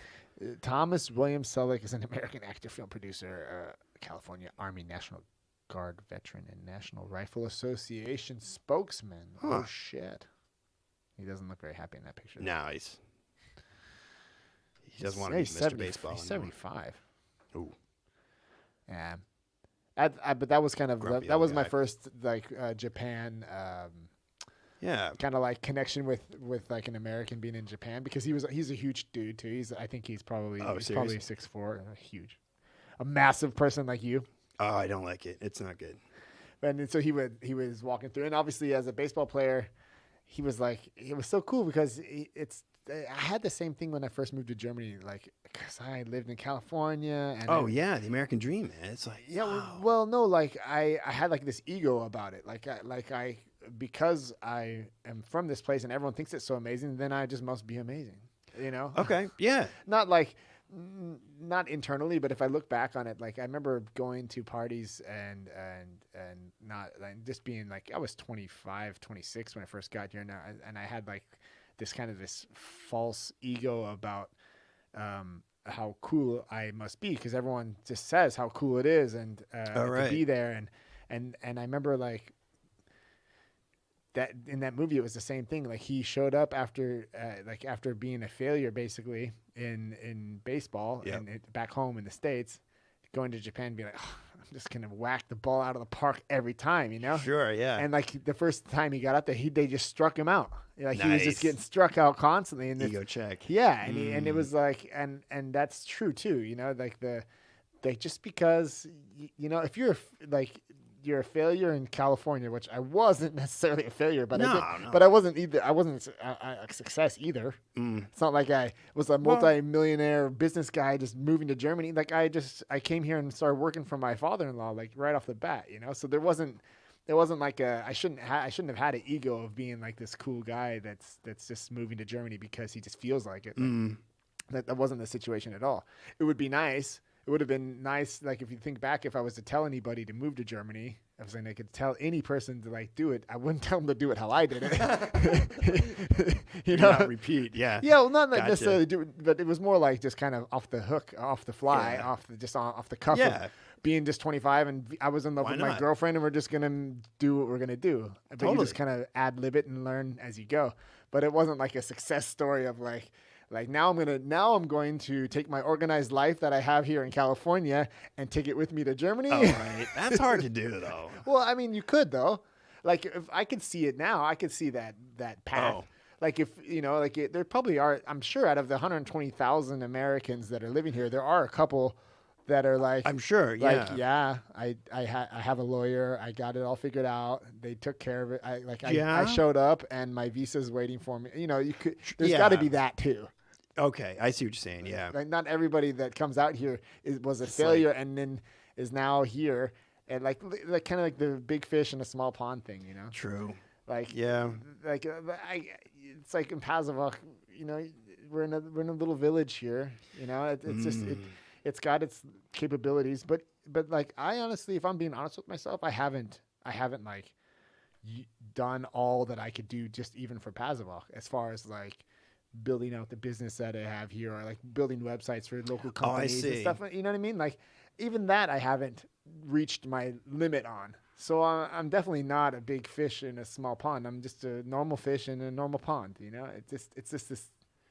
That's kind of, I guess, if I'm being self-reflective with you right now. No, it's I don't know. Yeah. And Eric can jump in, I think, because Yeah. here we are. Like, I'm like you. I'm like, I don't want to say average, but I had a project manager job. I got paid well, computer centric, and I don't code, but I can You can make it happen. You can get what you got to get done, like with. I can get around. Yeah. Yeah, and you did the whole thing Multimedia. with the testing, right? That was, Yeah. And I guess maybe that helped. And I know how to type pretty fast, but that seems like working with the colleagues at my school right now. It's like they can't even type. They don't know how to use a keyboard, some of them, or they don't have computers at home. Yeah. So by default, we must look like superheroes. If you have Eric's that of a skill set. generation that's different, so you might be able to speak to this better, where you know how to use a keyboard, you know how to program a phone. Thank God. So Yeah. I guess the impression I'm having is.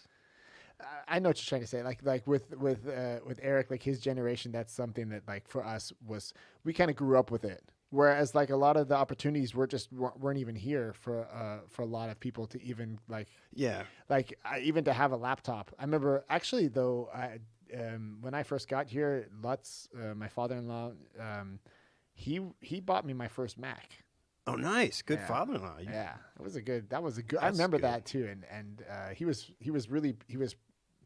was like, I remember just working here and having like the oldest laptop in the company, and that was like my laptop, and I remember trying to like code on it and learn like JavaScript and learn how to do web pages and stuff, and then you would install the libraries and it would just take forever to do its thing, and then my job was to just take all of like the medications that they were getting from the and then like kind of just put them on the shelves, and we had like back then we were delivering to the hospital. Mm-hmm. So that was like my job, just to organize, like before we delivered it to the hospital, it was like kind of just, what do you call it? Just like warehouse work.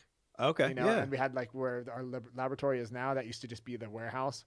There was no laboratory in there. So it was just full of shelves. And that was my job all day. I'd put like cool, like a podcast in, or like, I think I used to listen to like Kevin Rose, what was that podcast I used to have anyway. And just sit there all day and do that, right? But he's like, Remington, come with me. We go to Media Markt. wow, And he bought me like a white. Back then, it was like the MacBook was white. It was like the all plastic white one. gotcha. Okay, I was like, Still. when he did that for me though, I just remember Wow. being just like, that is a big thing. yeah, I bet. Like, how's that for you, Eric? I kind of did the same thing, and I didn't buy it for you, but like I gave you this MacBook.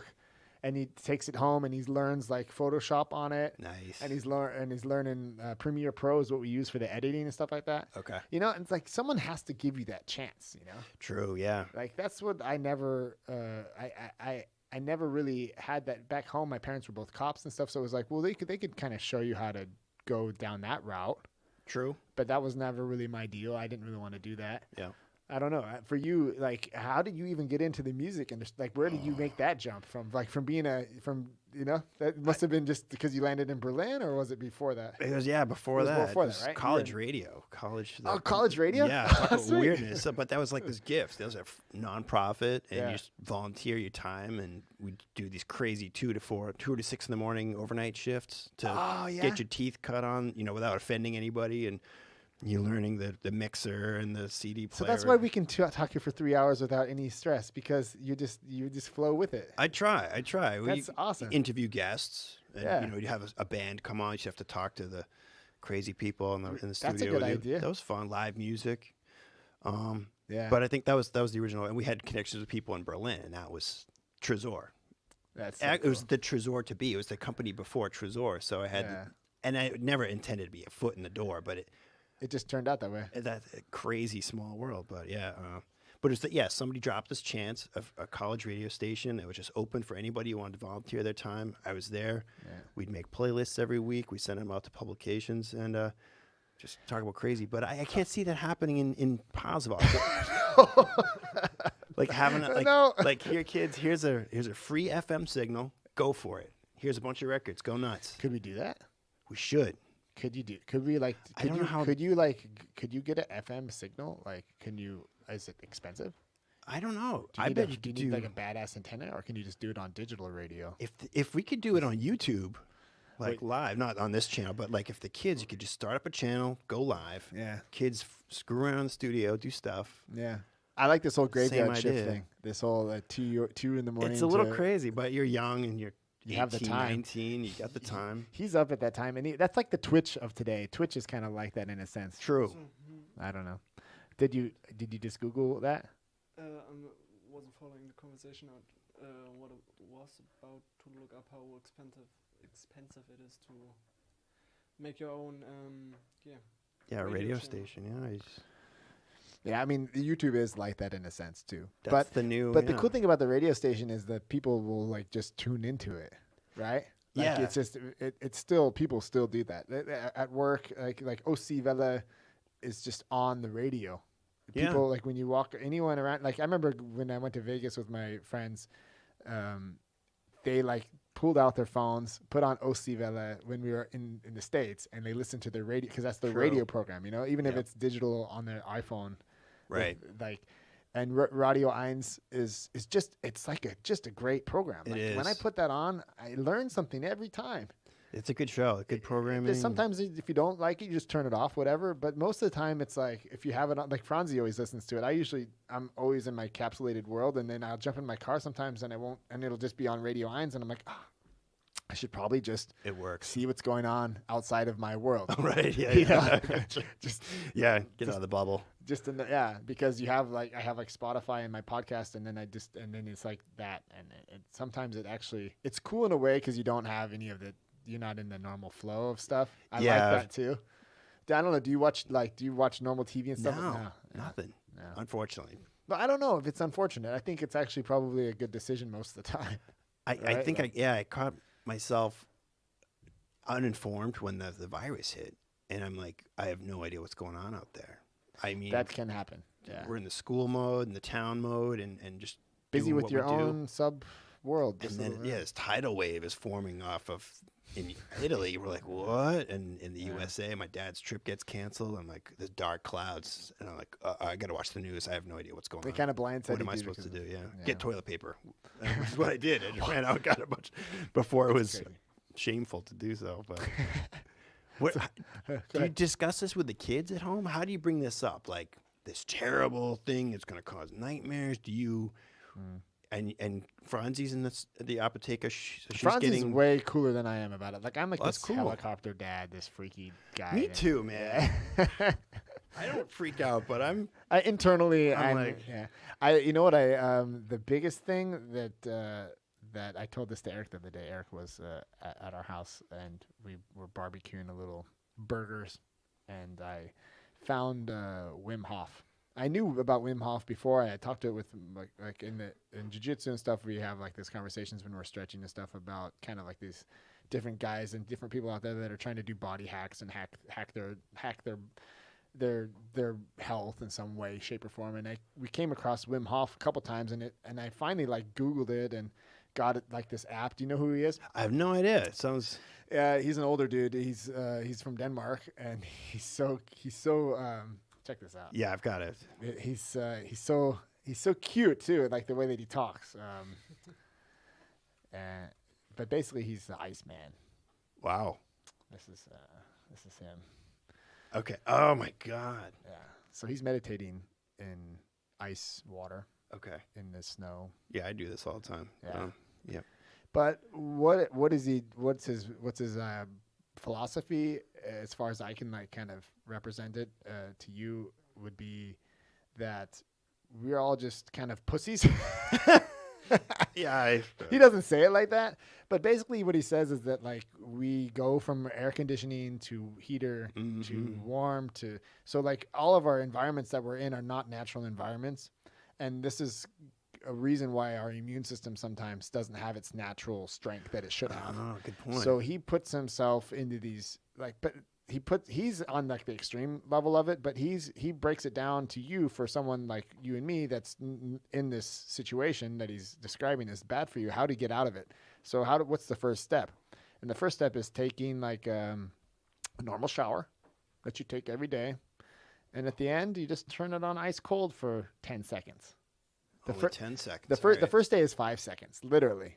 All And right. then the second day is 10 seconds. And then the third day is 15 seconds. And this, I kind of got onto this. I had this in my mind, but when this whole quarantine thing came, I'm like, that's going to be, you know how it's like, okay, well, I'm quarantined now. Okay. I'm going to do something to just get my mind on something else. Okay. So that I don't just, so Why I don't, not? Yeah. you know, because this otherwise you have like these demons, these fucking voices inside your mind. And if you don't, and jujitsu was that always for me because I would go and get choked basically.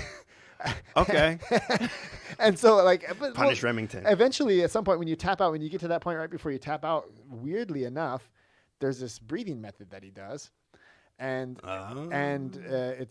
it's 40 seconds Yeah. of hyperventilating, and you start to get dizzy. Okay. And then when you finally get to that, I do it 40 seconds. You can do it 30. Every person's different. He says like some people can get to that point within 20 seconds of hyperventilating that you're good, that you've got enough, that you've basically gotten so much oxygen in your body that your body can't take any more oxygen on. Right. So when you get to that point, then you breathe all out completely and you hold your breath for as long as you can. And as long as you can, as long as you got to push that limit of it's almost like I get to the point when I do it now where I did it this morning. I do it in the mornings now because I've done it at night and it creates so much energy I can't even. I was gonna say I can't go to bed at night. Sure. So then I push it out, and you sit there and I get to about. Normally my average is around 2 minutes, but if I'm doing good, like this morning, my third round, Seriously, I got to 3 minutes. You pushed it out, and 3 minutes later, you had not breathed. Yeah, and there's a timer. It's on the app, so it's free on his app. Actually, he gives it to you for free right now. You can do this. He does breathe. It's so cute. His voice. Breathe in, breathe out. Breathe in, breathe out. And he's doing it with you, right? And you're like, and you go in the 40 seconds, and then it's like, now let it out, and you hold it. Okay, 3 minutes. The best feeling is when you finally, like I got to the point where wow, you have to sit down. Like you will I was fall gonna over. say you're gonna be dizzy. Yeah. Yeah, and like your hands and your feet, they kind of get trembling. And then I have a problem. If I'm doing really good, I have a problem even touching my phone to tell it to stop. Because I'm like, I kind of look at it. But I can see. No, it is funny. Problem. Like if you're like my wife will come in and be like, oh God, Not that again. First off, it's like you can hear me in the other room. Doing that shit, and then wow. and then do it, and at that moment when when you finally get to that point, you breathe in really heavy, like hardcore. You suck it in, and you hold it for 15 seconds. And what happens is, I can't explain it to you. I'm gonna try it, but like you have to try it to understand it fully. It goes like it feels like you jumped in a tub of ice water, and you get like this shock feeling. It's like you produce it in that moment. And your whole system, like my ears start to ring, and the whole system just is like, I got oxygen again. Like wow. I'm coming back up. I'm coming back online, and then after like 15 seconds is enough just to like start normal breathing again. And then normally I do 3 rounds of that. So you do like, and by the third round, usually you can do it a little bit better because you what happens is when you're holding your breath, you have this feeling like you can feel your heartbeat like. Oh yeah, yeah. Like just go all the way down to. I think I got it down.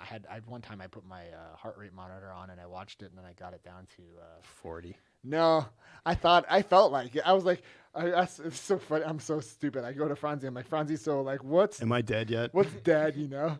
And she's like, she's like, you can't. I'm like, I must have been down at like 30. Yeah. She's so funny. That's great. And she's like, no, you weren't. You're not. Not even close. You're not at 30. I think I got it down to like under 60, like 58 or something. But still. Yeah. I got it here. Where I took a screenshot of it because I wanted to. That's insane. Wim Hof. How cool. Look how stupid I look. That's you. I'm breathing. And then it's like, and then you can see the whole heart rate thing going. And then wow. So that's at 72. And then it's not, like, that's kind of normal when you're breathing in. I gotta check this out. Dude, I'm telling you, so what happens is you do the breathing. Yeah. And then you do the 5 seconds shower, cold shower. And then you keep doing the breathing, like you do both at the same time, like not in the moment, but you just do like today I did 3 rounds of breathing and a 5-second shower, and that's kind of like his program. And then the second day is the 10 seconds with 3 rounds. You always do the 3 rounds of breathing. You could do 6 rounds. It takes about 15 minutes, 20 minutes to do 3 rounds, which is actually not that big of a deal. And it's way better than meditation ever was, in my opinion. I've tried to do meditation and I've never really gotten to that, but what happens is now, I can tell you without any lie to myself or to you, I can do a ice cold shower for a minute. That's hard. It's hard to do. It's not anymore, because it's like what happens is you want to hyperventilate, and you I can be like, I know it's coming, so I'm just going to be cool about it. I'm not even going to hyperventilate. I'm just going to let it hit me. Oh, okay, and then it's here. I made the mistake of going on your head. You don't need to do that because that gives you a headache. Like I just let it hit your chest, and then your arms, and then I go to the back and I sit there. I'm like, okay, it's on my back now. Then I turn back to the chest, and that's just a minute. So I think what he gets up to like 3 minutes of cold showers, maybe even doing it without a hot shower. That's like in the next without, because I always take a hot shower first. Okay. And then we are definitely doing this summer. There's no way out of it. Every person that's going to come to my house this summer is going to take an ice bath with me this summer. So as long as you're there, I'll do it. Yeah, all right. Because that's going to be fun. I've got this intense. I've got this huge horse trough for drinking. Outside. All right. So it's like an outside bath, basically. Nice. So I'm just going to fill it with ice and water. And Eric's there filming us, or he's in the tub. First, we'll do the antibody test. Water, yeah. Nice. All right. Yeah, but I don't know. Like, what's the positive effect of it? I don't know. I think it's. He says here, I just downloaded the app, and apparently have the method, in capital M and method, so proper noun, with you wherever you go for consistent practice and maximum benefits, increased energy, reduced stress levels, and a faster recovery. Yeah, especially for inflammation, right? Like what happens physiologically to your body when you do this, the breathing exercise, is that you change the pH value in your body. Oh. So you become alkaline. And when you become alkaline, the way I understand it is, this is why he had, on Netflix, there was he was in one of these episodes. It's called Goop. I think it's with Gwyneth Paltrow. She has like a series on Netflix, and she does different things every series, every episode. All right. And one of the episodes was him. And so he took he took her employees to he has rituals that he does, and he teaches the breathing, and then and in the end, after the week, they jump in ice water all together and survive. And there's and there's always you can always see the edge case out of all. There's 6 people. Right. And you always know that shirking from the group. Yeah, so he's the skinny, not so secure. She's probably not gonna make it. And when she jumped in water, right? Everyone was like, "Let's watch this," right? And it was when she jumped in water, she came up and she was not cool about it. Oh, serious? But she made it out, and she said to it afterwards. She said it was because of the breathing exercises, and I think the alkalinity that you create in your body is also it numbs the pain. So you're going to have this knife jabbing pain when you jump into ice water. You're just going to have it. Yep. And when your body's alkaline, it numbs that a little bit. So I think that's why the breathing exercise kind of gives you an advantage. Plus this surprise, this feeling, and the way that your body reacts is the same. It's not I'm sure it's way more intense than when you do the breathing exercises, but it's the same feeling. I can imagine it. Because when you do it, it just feels like you literally jumped in cold water. I can't explain it any other way. Have you ever jumped in just ice cold water, in a river? I've had ice cold showers. Okay, but see, that's kind of different because it's coming. It's still shocking. True, but it was. I don't know. I haven't done it in ice water or my pool in the summer is super cold because it's when you first spill. It's kind of morning, yeah. The temperature of the water coming out of the faucet for the first couple weeks because we just fill it up new. Mm-hmm. And I've jumped in there before and just been where you just get that feeling where just wide awake now. You're underwater, you're full. I don't know. Anyway, I rambled on there for a while. No, it's awesome. No, I learned something today. That's good. I can only, I'm speaking really from the heart. I can only recommend, he was supposed to be in Berlin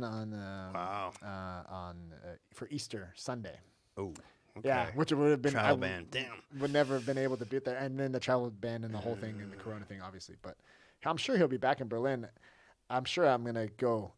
He has different things in Germany, but he's never personally there. I think he does like 1 tour a year where he's personally there. You got it. This dude, he's so charismatic himself because he lives it every day. Yeah. And so I would have to do it with him for me, in my opinion. But It's gonna be hard for him to be on the road for a tour. yeah, And I don't know how intense living in his tour is. hotels, or I don't know where he lives. If it's like Yeah, in probably. the woods near a cold water source or something. I don't know, outside In, of Berlin. in Denmark, where he lives, yeah, like a lot of his videos are at his house, and it's just Wow. really, really like humble living. Yep.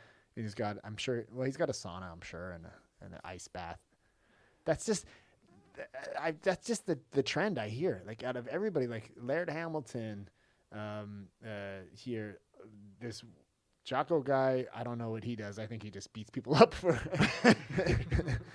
No, but like there's who else is it? There's a lot of it's from Joe Rogan that I see, and they all talk about anti-inflammatory Okay. things to help you from because that's what causes a lot of our issues and this hot and ice. It's always like two camps. Like you have these guys that just love heat, and heat's what helps you, and then you have like the ice guys. But what if you just did like if you just Mix, went yeah. both? Yeah, and Laird Hamilton kind of did that. He did like really hot saunas, so just really raise it up, and then jump in the ice bath. But then you got to do it for like 3 minutes. Okay. Yeah, All right. yeah. So I don't know. That's kind of cool. But he's like a like a big surfer dude, right? So he's used to like this rush Yeah. of like I think the adrenaline that you're gonna have when you're jumping into a wave. Yep. It must just be Jacking your it just testosterone. must be out Bang. there. Yeah. And to like Death defying. to prepare you for yourself like that, whatever you do is never gonna get you there. But like what is this guy training though? What is he doing in the off season? And that's what he does. Yeah. So Is there an off season for surfers? They go all over the place. Like in he's American got winter, they go to Australia, don't they? Yeah, he's got an off season though. He said it. I don't really know a lot about it, but he like in his off season, they're like he'll have a wave that he's chasing, and I never knew that about surfers. That like because there's a swell, Yeah. and he knows where it's at, but it's not every year so there's like a wave, and it's kind of remember Point Break, Yeah. and it was like what Good was that film, in yeah. Bell's Beach, and that was like the wave It can't. Yeah. You, that he had to oh like my have. God. Yeah. But this is like the real dude. Like I can see that I think he's kid. over 50. I think he's in 52 or 53. All He's, right. he's into foiling now. You know what that is? Where they have like the board on top, and then it's like an airplane that's in the water. It's like a fin, but it looks like kind of like an airplane. No idea. And so Really? you ride above the wave, Okay. so you can ride waves. Like you ride the energy of the wave. You don't actually ride the wave anymore. So Huh. you can ride like Foiling. yeah. So you can ride Whoa. you can ride these crazy waves, like super fast, but without having to be in this super dangerous situation. You know? I've it's been still out here kinda too dangerous, long. but I gotta get on TV. you know what it Thank is? you. It's just Joe Rogan, dude. No, it's I'm like, cool. I'm like the Hell, I mean, I just follow this guy like he's. What was I thinking to myself the other day? I was like, Joe Rogan. What does Joe? Oh, you know what Joe Rogan does? That's why we did it. He does the antibody test for all his guests, so that's why we had to do it. oh, cool. All right. Well, He has to make fun of does he myself. film it? I think they put something on his Instagram. All right. yeah. That makes sense. I'm glad we did that. It felt better, huh? It felt like we did something right. Can exhale. I'll show you this. Look at this. Laird Hamilton. Foiling, huh? Foil boarding, yeah. Oh, wow. Answer a Thank you. question. No. Never seen that. Überspringen. So see how he's riding like way in front of the wave? All right. So it doesn't even have to crest, and he's going full speed on that thing. And so he was saying that's, for him at his age, it's like kind of like the best of Oh, both the worlds. new thing. Yeah. No bone breakage. Just. Yeah, because normally you'd have to be like right on the, Oh yeah, yeah. In the curl. and he's way in front of it. So he's out of the danger zone, and Oh, he's that's still wild. going like 50, 60 miles an hour or Oh, something. insane. That's awesome. Yeah. He was talking about like how he broke his ankle, and he's like, didn't have surgery on it.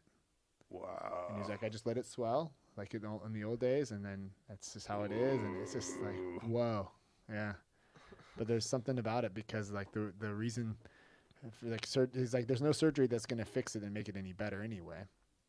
He has a very naturalistic. point. Yeah, for like ankles and fingers and stuff. Like, it's kind of it's- true. You know? Yeah, Like I broke. it's never going to be the same if you take it to surgery. Yeah, I don't know. That is awesome. Yeah, foiling I think would be something. Obviously for us here at Basketball, not the easiest Yeah, hobby to take on. Not happening. Not happening.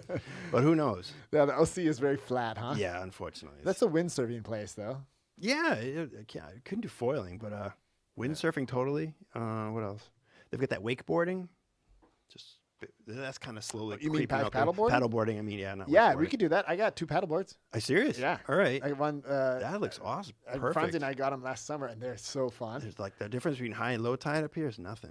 I always thought it was so stupid. I used to. It watch- looks silly. I Yeah. was like, that's seriously supposed to be cool. Yeah. And then I just tried it for some reason, and I was like, whoa. It actually is fun. It makes sense. Yeah. I don't know why. It's just, it's not, you don't need to go fast. It's just like the balance of it, and it's chill, you know, and then you can kind of like relax if you want. Yep. But it's still, if you want to get a workout, you can make it a good workout, you know. I respect it. Yeah. It does look silly. The first time I saw it, I was like, what is this? You're sitting on This your is- feet, dude, like all like perpendicular. can't afford a canoe. I mean, Yeah. Yeah, but I think the canoe for me sucks because It does, like yeah. it hurts my back. It's not You right. get in there and you're sitting in this plastic seat and you're like bent like an L. Yep. And It's not good. I would rather do that I'd rather sit on my knees on the paddleboard Mhm. if you really don't want to stand up, and you can just Yeah. you can get a good flow. I agree. Yeah, totally. Yeah. It's unnatural in that canoe just to all crumpled up and Yeah. work your upper body to death and nothing with the legs. Yeah, and the legs are like your strongest thing, right? You like to use them once in a while. It's weird. You just use it to kick. There he is. Oh, he's looking good. Look at that thing. Yeah, he's a beast though. Huh. Laird Hamilton is he has this this workout regiment where he built a special pool in his house. So like obviously because of his network of people that he hangs out with, so he hangs out with pro surfers and like all these. And his wife is this pro tennis player, Gabrielle Reese. All right. Jeez. But she's older now too, right? They've got the kids and stuff. And he's like, yeah. So I built a pool, and I built a pool. I built a pool with like levels in it. So they've got like the shallow end, and then it just has like steps. And so they do weightlifting underwater, and do plyometrics workouts, but like underwater. So you have like the you have to hold your breath. So Yeah. it teaches you how to breathe again. Okay. But because when you come back up is when you explode with the weights, like you come up and you get air, and so you have to like time it, and so it forces you to learn how to Wow. breathe and stuff. No And, kidding. yeah, he's got all Clever. this crazy shit. You know, I don't know. He did like this ice bath with Will Smith. That was funny. Yeah, Will Smith, Laird Hamilton.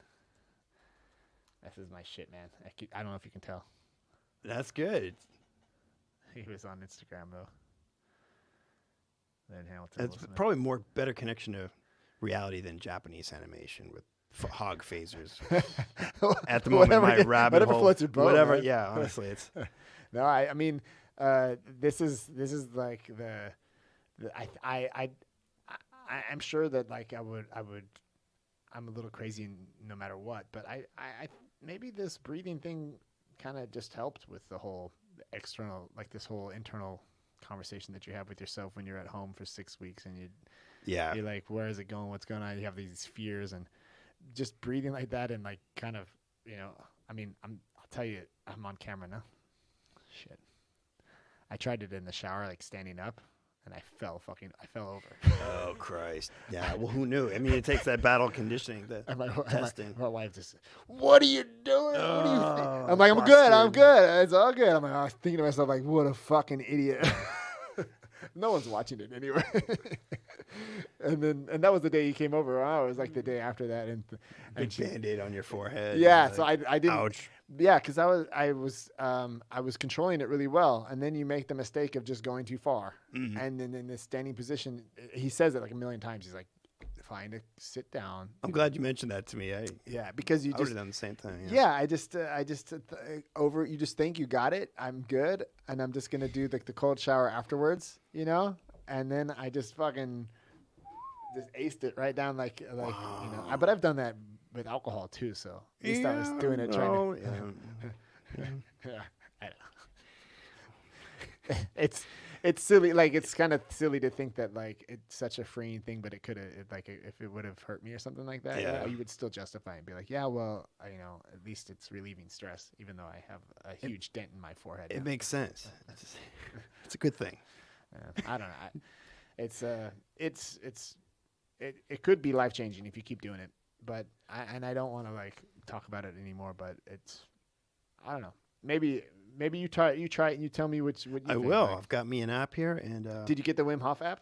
Yeah. I did. Well, I think it is. That's the only one, right? Inner Fire Industries. Is that what it looked like? Publisher? The WHM, the white one. Let me see. Where did I go to? Look at that. WHM. Oops. Yeah, it looks good. Yeah. And this guided breathing bubble is the free one, so you can do it for free, and it'll just do like you can do it with his audio, or you can just do it without. It'll just do the countdown. All right. But he's just, In and letting go. Breathe in. I like the voice. Breathe out. Isn't he like Go with the flow. go with the flow? It's free, so I think I can show this on here because it's like it doesn't cost any money. Then you have the 20-day cold shower challenge, which is just a chart that like you just say, okay, today I did 15 seconds, and then he's got like classes like actual like the original programs, but those cost money. And there's got the 10-week original program, which is like a video course. All right. But like I said, like a lot of his stuff, there's a lot of free stuff on here, and until you get all the free stuff behind you, there's no reason to pay for anything really. Yeah. And if you're that committed to it, which I think is so cool from him, that that he doesn't make you just pay right off the bat. Like he lets you get a feel for if it's something that you like to do or not. Makes sense. Yeah. Rather than sucker you in right away, get your money and then leave you there like, whatever. Like these online courses of. Oh, you can't get anywhere without paying for something. You're like, all right, I'll do it. And then it's like, I don't want this at all. Too late. Too late. Paid for. No returns. Yeah. Man, I'm sorry. I really talked your ear off there. No, that was good. I learned something. It's good. I don't know if you can tell, but I'm really into it. Really? I'm into this whole breathing thing, you know? Breathing's good. Breathing's good. You want to drink something? I need to drink something now. Yeah, I'm good. Eric? Was darf sein? I brought my coffee. Oh, yeah? You I brought got coffee? some Your cold iced coffee? Iced coffee. See, that brings us right full circle. That was the first thing we talked about today. Cold coffee and... Yeah, it's kind of, it doesn't hack my body or jack my system, but I don't know. I like the caffeine. I'll take a, can I drink a beer? Do we have beer? It's 6 o'clock somewhere. Excuse me. Yeah, I'll take a beer. Beer o'clock. Who's it on? Is it on me or is it on him? Yeah. Okay, now you're on. Product placement. Yeah. So when I'm on the real with Remington coffee, show, I drink exactly cold coffee. So the kids aren't terrified. Your wife's a pharmacist. She comes home with stories from the battlefront. Yeah, she doesn't. People are freaking out. She doesn't bring that home. You're the helicopter dad, but you're not doing the same thing. You're not, kids, get into the bunker. The tornado's coming. Or it's cool at your house. Situation normal. The kids aren't having bad dreams about the virus. No. The virus. Tristan says it pretty like blatantly. He's just like, Corona. Yeah, it's because of, like, he'll say something and be like, we can't do that because of Corona, you know? He's just kind of straight up about it. It's Corona time. But sometimes when he says it, you're just like, damn, he doesn't give a shit, you know? He's just I can't he's go to like, the States. he's totally on reality there, you know? Yeah, my oldest, Sophia, the same thing, 10-year-old, but she's like, yeah, Corona is preventing us from going. I love to go to the Australia, but it's Corona. Can't do this. I want to go to France. We can't do it. It's Corona. Yeah. I'm sorry. I'm really sorry. This is tragic truth, but yeah, that's kind of the won't new be reality of like we can't, and it's probably not going to get better much fast. It's not. I mean, I'm wondering if they really are going to do the vaccine thing. If they're really going to make that happen, it's really going to work. Then it's not going to get any. Like this whole idea of going back to normal probably is just it's probably silly. It's probably never going to go. It's never going to be how it was before. That just get over it. That's just how it is. We're in this new reality. It's called we made a big mistake, or you know. The last time I was on the show, we were having a great call. You had the TV screen up here, and we're punching up once in a while the Corona stats. Yeah, what's going on? How many? And it was vague at the time. Like, well, it was China, right? Wasn't it? Yeah, it was kind of China is in the area. China. Some people but there was no lockdown. There was no travel ban at the time. You moved the screen out of here. Do you still kind of illustrate the facts as, here we have a snapshot in time. Yeah. I try to catch up on it. It was like 700,000 or 750,000 cases in the USA. Yeah. It sounds like it's peaked. Are you still following the stats, or you still put it on the podcast? I don't. I brought my Apple TV home. I would too. Yeah, time's now. Well, I kind of what I did is I moved everything out of here and I moved everything at home. Like I had the 2 screens at home, I had the camera at home, and I was thinking like, well, I'm just gonna do the show from home, whatever. But it didn't work. Okay. It wasn't as cool as I thought it'd be. Obviously, this is awesome here. Like doing that at home was different. The kids were always around, and I tried to do a couple things, but I'm gonna do that again. I'm gonna bring it back here. It's a cool idea because then I thought so. He can Google for us, Yeah. Because this whole thing is kind of like I only see it and then you see it, and no one, even the viewers. Sure. The coolest thing would be to take what we see here or what he puts up there for us and throw it on the live feed so that people can see what we see. Good point. Yeah. I would do that's definitely. It's coming to that. I'm sure. It's technically possible. It's just See, I get the nod. But so this is the thing is like how okay, how do we go here? Do Germany? It's just Germany. Are we flattening the curve? Are we flattening the curve? I don't know where we are. Yeah. It looks grim and grimmer every day. Mecklenburg-Vorpommern. It's a good place to be. Yeah. Flattening the curve is also the catchphrase for Pornhub for their promotion for premium. Are you serious? Yeah. The curve. Yeah, because they like stay home and jack off. Like premium is free for a month. So flatten the curve. Let's flatten the curve. Stay home and watch. Go porn. figure. I didn't know that. So these are the epicenters. No, this is of course. flattening the curve. So this is globally deaths. The red is bad, huh? I have no glasses. Coronavirus-Fälle in Deutschland. Also Todesfälle. Es ist alles Deutschland. I would like to see here weltweit. There we go. So worldwide, we've had confirmed 2.4 million cases. 660,000 are back to being healthy, and 170,000 that's hard. have left us. Didn't we just have Rest in peace. 2 days ago 100,000? I thought like recently we just passed 100,000 globally. I don't know.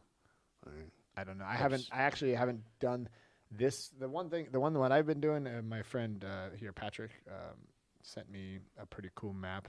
I always go to, it's so funny. I just go to his, like my WhatsApp chat with him. And that's what's going on. I go back to that Good chat, catch. and then I go back to the link that he sent me. But eventually it turns out to be like 7 weeks ago. So I'm like, I have to go all the way back to the NPGEO Corona, auf dem Corona Hub from ERS. Yeah, ES. Yeah, I don't even know my German sometimes. Prost. Cheers. So that's the hub that I always go to. Okay. And then it shows like a map, and it's just Germany though. So Wow, intense. So what? Well, you can't see it. The Bayern. It says the interesting thing is it says like the date from the day before. Like how is it compared to the day before? Oh, okay. So if I read this correctly, we have 143,000 cases, and we have 4,500 have left us. Rest in peace. And we have 95,000 that have been healed. So that number went up 3,700 from the day before. So it seems, okay. And from the day before, as far as like cases, we've had a plus 1,700. Not too bad. So we have less new cases than cases that are getting better. But we have still from the day before we had 194 deaths as opposed to so from the day before. So yesterday there was 194. And then it just shows that like in Bayern 1,300 deaths, 38,000 cases. I don't know if you can see that. Oh, I gotta get my glasses now. I'm sorry. And it's so like Bayern's the worst, and who's the best? Like Palm. Palm. Nobody's here to infect. Yeah. Thankfully, I mean, and it's like it's just funny because it just makes people like I said, when I go shopping with my mask, it's like, well, yeah, Remington. Well, there's only been 15 people that, but it's like, why is that the number that has to be like, isn't that enough anyway? Like, do we need more? Like, is it, I don't know. I'm just a conservative guy like that. I'm not going to pretend that I'm some macho dude that I remember, like, I literally got laughed in my face. What? Like when I was going from the car to the to get the cart. You know? Okay. And I had my mask on, and I was just getting ready to go inside. And Probably one of my 7th graders. no, it was They're like it was a dude that was an older dude who was getting out of his car, is like typical construction guy, like kind of. And he just looked at me, Drunk and I looked right at him. I'm like, I know I'm look stupid. I get it, Like I whatever. It's not like this is my style, Right? Fashion statement. And he starts to laugh. And I'm like, it's funny, right? And I said it in German. I said, it's lustig, ne? Ja. Oh, finish lustig. It's funny. I was like, okay. Whatever, man. Maybe maybe I'm just being like considerate for you. Like, maybe I have it. I'm cool. I'm a healthy guy. I do my breathing exercises. I'm alkaline. I'm Superman. Yeah. And I could just pass it on to you. So maybe it's just actually I'm just being considerate of you. Did you ever think of that? That's what Franzi said to someone the other day, because people kind of came into the pharmacy like, "Why are you wearing a mask?" And she's like, "It's not really. Maybe it's for you. You're an older person. That is maybe you're a smoker and you have diabetes. Maybe I'm just." I could probably handle this virus. The chances are I'm not going to be the one that's going to maybe. Good point, Francie. Nice one. Yeah. Slam dunk. Yeah, which is kind of like I appreciate. Like maybe it's not just about me. It's not an egotistical thing. Maybe I'm actually thinking like I'll look stupid just so that I don't pass it on to someone that might not be able to fight it off like I can fight it off. Courteous. Yeah, it's like it actually, if you think of it like that, like just put it on. No big deal, man. Yeah. Like Do the right thing. yeah. It's weird. Yeah. I don't know. Courtesy's weird sometimes here. We've seen a lot of weird things though through this. Yeah. I mean, you've seen like this whole toilet paper thing is one thing, but like taking advantage of fear in people, like kind of trying to make money on it. Yeah. Like using the situation for a financial gain. Mm-hmm.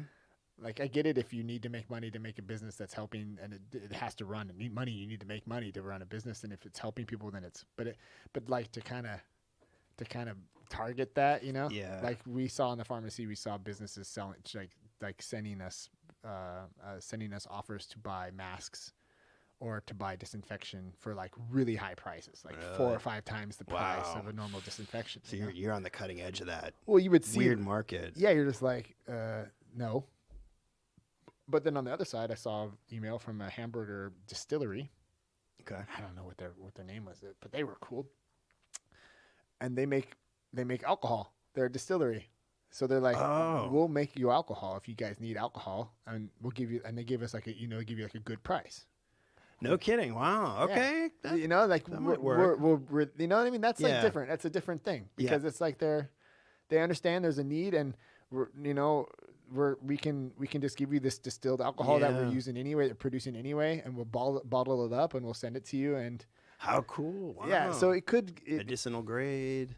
Yeah, pharmaceutical grade, whatever it's called. Yeah. Yeah, I mean, I don't really know I don't know my stuff, but still, I don't know if it's got to be. If it's made in Germany, it's got to be. Franzi can make it herself, so okay. It's just, right. But actually, for a while, there was a problem with actually getting the ingredients you need just to make the distilled alcohol. Like we didn't even have, you couldn't even get the ingredients for that.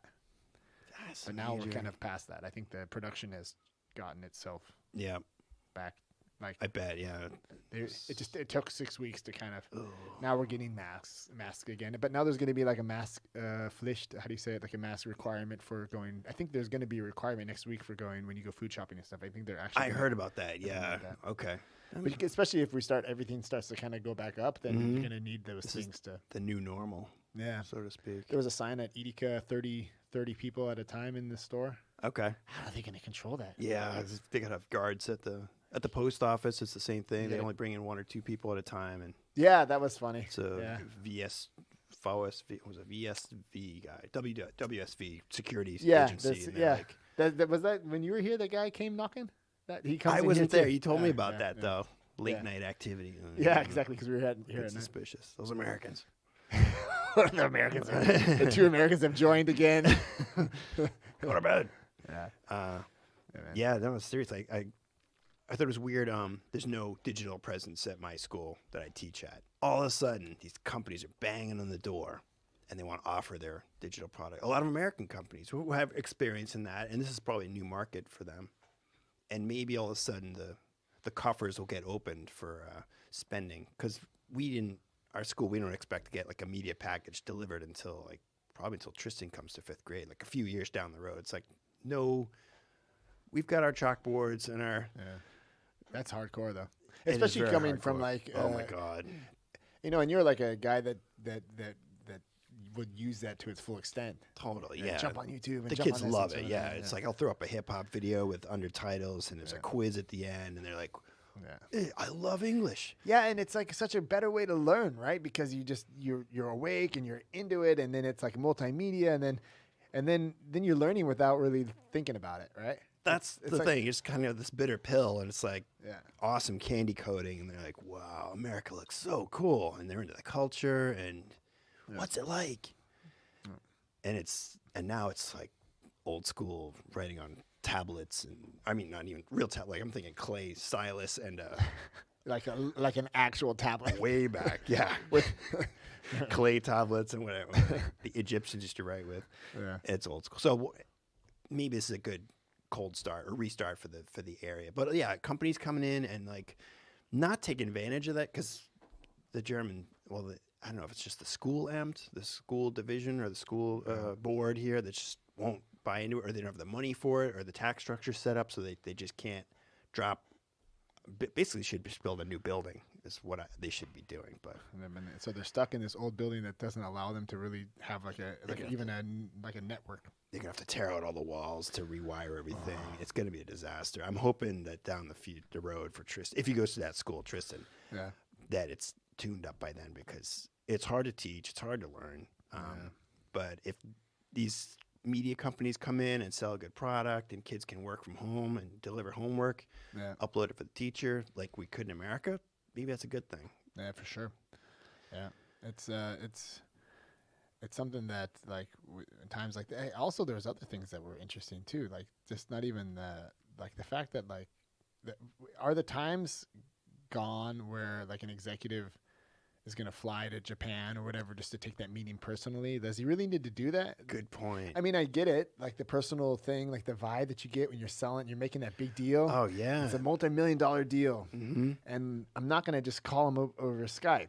That's too cold. It's not, because it's like I show up and he smells me and I'm there and I'm like, and I have like this energy, and It's like a show. it's like a whole thing. Yeah, like I come in and I got my 3 guys behind me, or and we're here to give you the solution. It's this whole gesture that you're making, and maybe and the fact that you flew all the way across the world to do it, and so but is that necessary? Is that, if you really think about it, like, so he's selling them like an IT infrastructure. Yep. But he's traveling like he's in the 1950s. To like sell you this IT infrastructure that's for the next 20 years, for the 2040, artificial intelligence platform that's going to create a marketing solution for your business. It's for your customers and blah blah blah. But I still have to like CO2 dump with an airplane, maybe between here and Japan, or maybe I fly like with this G40. What are these private jets? Oh yeah, sure. So I'm in a private jet. Yep. And it's like I don't know. Yeah. I don't know. Do you think that's going to stop that? Good. I was going to ask you too. Like, the kids, this is their world. We're going to give it up to them. Are we going to keep on polluting it as we have, or keep status quo? How's daily life going to change? Because it's not going to be the same for sure. What do you think? Here in Pasewalk? Yeah, I mean, how much carbon footprint? Yeah, the carbon footprint thing. Yeah. Is it going to international travel? Are some airlines going to collapse? We have fewer flights, or solar powered airplane? Yeah, right. Jeez, that'd be fun. Cloudy day. I think there was something I remember. I heard something. Elon made like a comment about that. Yeah. Once about this Emissions. But they're so heavy. I think that's a problem. You can't. Yeah, it's not gonna. I don't think you could do time travel's more easier than travel. that. Who knows? I don't know. How's this gonna? Are we Time gonna travel. cut down on? Time travel. Let's just invent. Let's sit down, Mark. Damn it! Let's just get down to the gritty nitty gritty Yeah, and I want- figure it out, I man. want It my- can't just get a piece of paper. I want my ice bath first. Yeah, and first- then I'll first we crack gotta do code, the breathing time travel thing. exercise. Yeah, And then- that's harder, I think. There was this one YouTube video was like great. Like sometimes I go on and I was looking how to make interesting videos and stuff like that, and you go down that rabbit hole, and all you have is like this self-fulfilling prophecy of like all these YouTubers make money on YouTube videos on showing you how to make money with YouTube videos. I it's heard like- about that. Yeah, it's bizarre. It's like, cool. So I just have to make a video explaining how I make videos to make explaining videos that are videos about videos making, and then I make money about that video. So you're just, but Yeah, it makes one of them sense. actually, but sometimes it kind of branches off of this thing because it's obviously, it goes just, it's stupid. But I got on this one and it was about time travel. Okay, And then he broke down like all the different types of time travel movies there are. how to make money on time travel movies? Exactly. Okay. Well, but and like the different like the Star Trek type of time travel or the Terminator time travel. Oh, And it was hardcore to follow. Like I lost interest because it was so he literally and he did it with diagrams and stuff. And so he kind of did like with the arrow and then where the timeline breaks and then did it like in cool. did you watch the Marvel stuff? The new Uh, the Avengers piecemeal. Yeah. because they had like a time travel part in there. And Okay. So how did that one work, and which one was the most logical? They all have, Wow. but they all have a pitfall. Obviously, otherwise we would have figured it out. Yeah. True. But Amazing, it was huh? interesting to like that guy. Seriously, he must have taken like a good month of just planning this video and like trying to break it down, and then creating the actual graphics to go along with the. Wow. Yeah. So. I don't know. What's your favorite time travel movie? Like do you have- Terminator's a good one. Terminator, that was a good thing. Yeah. Time Machine, H.G. Did Wells. you watch the latest Terminator one, the last one? I have not. No, I was That gonna. was fucking intense, dude. Really? I was like, yeah. Did you watch that one yet, Eric? It's last summer's Genesis. What's it called? I forgot. With the original Linda Hamilton. she's Yeah. back Where they from the did dead. they do this? Is that where they do the I- switch? I have no idea. It looked great. I'm on the age appropriate thing every time I watch a movie. The kids jump in. What are you doing, Dad? I'm like, Last one was yeah. Terminator Dark Fate was the last one. Okay. Yeah, it was definitely a dark fate. No spoilers there. What was the name of that one again? You just said the summer. Genesis, or I'm not sure. It's like that was Genesis. okay. Genesis is the movie. Yes, Terminator Genesis. No, I meant the one with. Didn't you just talk about the different one? With the. Did I misunderstand you? No, I don't know what we're. I thought you were talking about the like two sisters or something. Or no, I missed you. No, I think I was just talking about the one that came out last summer. Oh, okay. That I think that's I, the. I totally had this one where Linda Hamilton's back. Linda Hamilton. Yeah, and- that's it. Yeah, Okay, yeah. I did not see Sorry, I that totally yet. No, misunderstood you. no, it's that I have not seen that yet. It looks good. It's on Amazon. I'm like, ooh. Yeah. Every time, But you One- can't watch it with the kids. It's not a that's kid the movie. thing. Yeah, I'll wait till 1 a.m. I'm like, hit play, and then one of them comes. I can't sleep. Oh, what are you watching? I'm like, oh no, headshots and people getting blown away. I'm like, no. Or he just like sits Let's there with a do knife. My Little Pony for 10 minutes, and you fall asleep. Oh, thanks, Dad. You're the best dad. Oh God. Yeah. And then I fall asleep. Yeah. That one. Time was- travel, yeah. It's, Did you watch the Looper? No, I haven't. What was the one? There was a Tom Cruise film where I don't know what it's called either. Tom Cruise. Tom Cruise, he trains as like a space marine. Yeah, and that he was keeps good. dying. Yeah. and he keeps perfecting his Yeah. thing before he dies. Yeah, that was called cool. something day, something Tom Cruise time travel movie. That was something about the day. What was it called? It was I like that. Live, Die, Repeat is what they called it in German. Okay. But in English it was called Edge of Tomorrow. Right there, you go. That was a good movie. I thought it was cool. Yeah. I That was such a cool twist with that. It was like that it was just Amazing. an actual coincidence that he got killed in his blood from this alien, and Yeah. that gave him like the power to time travel because it exploded on him in the beginning. Yeah. Amazing. Yeah, that really. And then it was cool. Like if you got if they transferred too much of your blood, because he got in a car accident, then he lost the power to time travel, and that's the same thing that happened to this chick. Yeah. And that was God. like a race against that, and the machines kind of knew. The only thing about that movie that got me was why do aliens that invade our Earth always bring the single thing that of their own demise with them? like Yeah. in the movie with Will Smith, where he was Independence Day Oh, right. Yep. and the mothership. Just saw that the other day, actually. Yeah. So why did they bring the mothership? Your intergalactic travel. Who brought the mothership? Let's just bring the only thing that can ruin this entire process. Let's just bring it right in front of them and say, "Here we are." Like we could just keep it in another galaxy and just keep our little fighter ships. Yeah. And he just flies it right. Remember, he just puts the picture. The old pilot puts the picture of his family and just flies right into the fucking guts of that plane. That was pretty badass. Good shot, Mr. President. Yeah. Yeah. Who great. was Calvin Klein? Oh no, Calvin Klein. Something Klein was his name. The president. I forgot his name, but Bill. I forgot. German director, Calvin I Klein. think. Really? I think. We did the research last weekend. And I was like, oh, and my wife was like, oh, this is the best film. I remember this. It is a good movie. And I was like, God, I remember seeing this in 2003 or 1998, I think, in Berlin in the cinema. Yeah, it's a '96 movie. Something That's like crazy. that. That's from '96, dude. Great, I'm so old.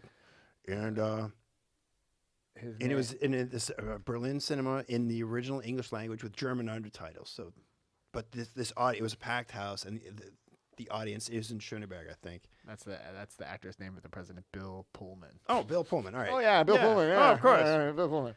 He Nondescript. had to go there for a while. Yeah, but he was- that was probably his highlight there. That's crazy. 1996. Yeah. Will Smith. Oh, did you see the new Will Smith movie? Gemini Man? Yeah. No. That's Time travel? fucking crazy. Oh, no, we did. I saw the trailer. It's and not time travel, but it's He's like a clone. Yeah. He's hunting himself or something Yeah. crazy. And it's just crazy because they do this whole CG thing where it's him from like he He's a looks little like from older. Bad Boys, like the old. Well, he's older, but then he looks like that his younger self is chasing him. Okay. And Franzi like didn't know about the movie, and so she like kind of came in. Yeah. And she's like, "Damn!" And it really like it's good. Like the movie itself isn't good though. Oh, you serious? Good to know. My wife had the opposite reaction. We watched the trailer on Amazon, and she's like, That's so fake. we're not watching that. Yeah. And I was like, Yeah. oh, damn, really? Yeah. All I right, mean, all it's it's watchable. It's not like bad. It's not like a waste of time. What? Because of Will Smith? Because of Will Smith? Yeah, because he's just Will Smith. Exactly. Like Will Smith and like this thing that he does with his eyes when he gets like this face and he's just like, Huh? you know, it's like that. Like we Oh, watched right. the better one of his new movies was the new Bad Boys. He made a new Bad Boys movie too Okay. with Martin Lawrence, and Martin Lawrence is so fucking funny. Yeah, he's hilarious. He's so I gotta funny, see it. and he's always got like he's always just like overweight kind of, but he's just. And he's just, I don't, you know, he always wants to quit and you know, and they're always like ride or die forever, you know. Yeah. they always get that moment, that Bad Boys moment where they're together and they're gonna, you know. Yeah. That was way more entertaining than Genesis, man, or whatever. it was Good to called. know, all right. Gemini Man. They all look good. And I'm like, oh, it's Amazon's free. It looks good. Yeah. And then it's not good. You're like, I which really was for me like the best movie lately was this Ford versus Ferrari. I got it. That came out in the cinemas last year. I think I took the girls to it, or not to a different movie like Frozen something. Frozen 1 or 2. I don't know, Everest, Some and things never change. all the cool movie put. I'm like, this looks good. Damon, and I love Christian God, Bale. Batman. Yeah, Yeah. Christian Bale's like one of my favorites, and He's he's back. so I'm like, good in that movie. awesome, and I love Le Mans type, endurance type racing. 70s is like my thing, and I was like, this is it. Yeah. And of course, Frozen 2 takes precedence over Ford versus Ferrari, but that was up for like mega awards. No, I heard this is that I could see why. Like I never really knew anything about the Le Mans thing. I knew about Le Mans, but I never knew that there was like this whole Ford versus Ferrari battle back in the. It was intense, yeah. Yeah, and they kind of the whole thing about Shelby. I didn't really. I remember like talking about it with my dad back in the day. Like Shelby and this he builds his own cars using the Ford, and so they showed a lot of cool aspects of how this corporate world is clashing with like this independent car builder, and so, gotcha. Like, yeah, because you have and you still have it today. Like, why does Ford like these huge companies, and what do they do that doesn't?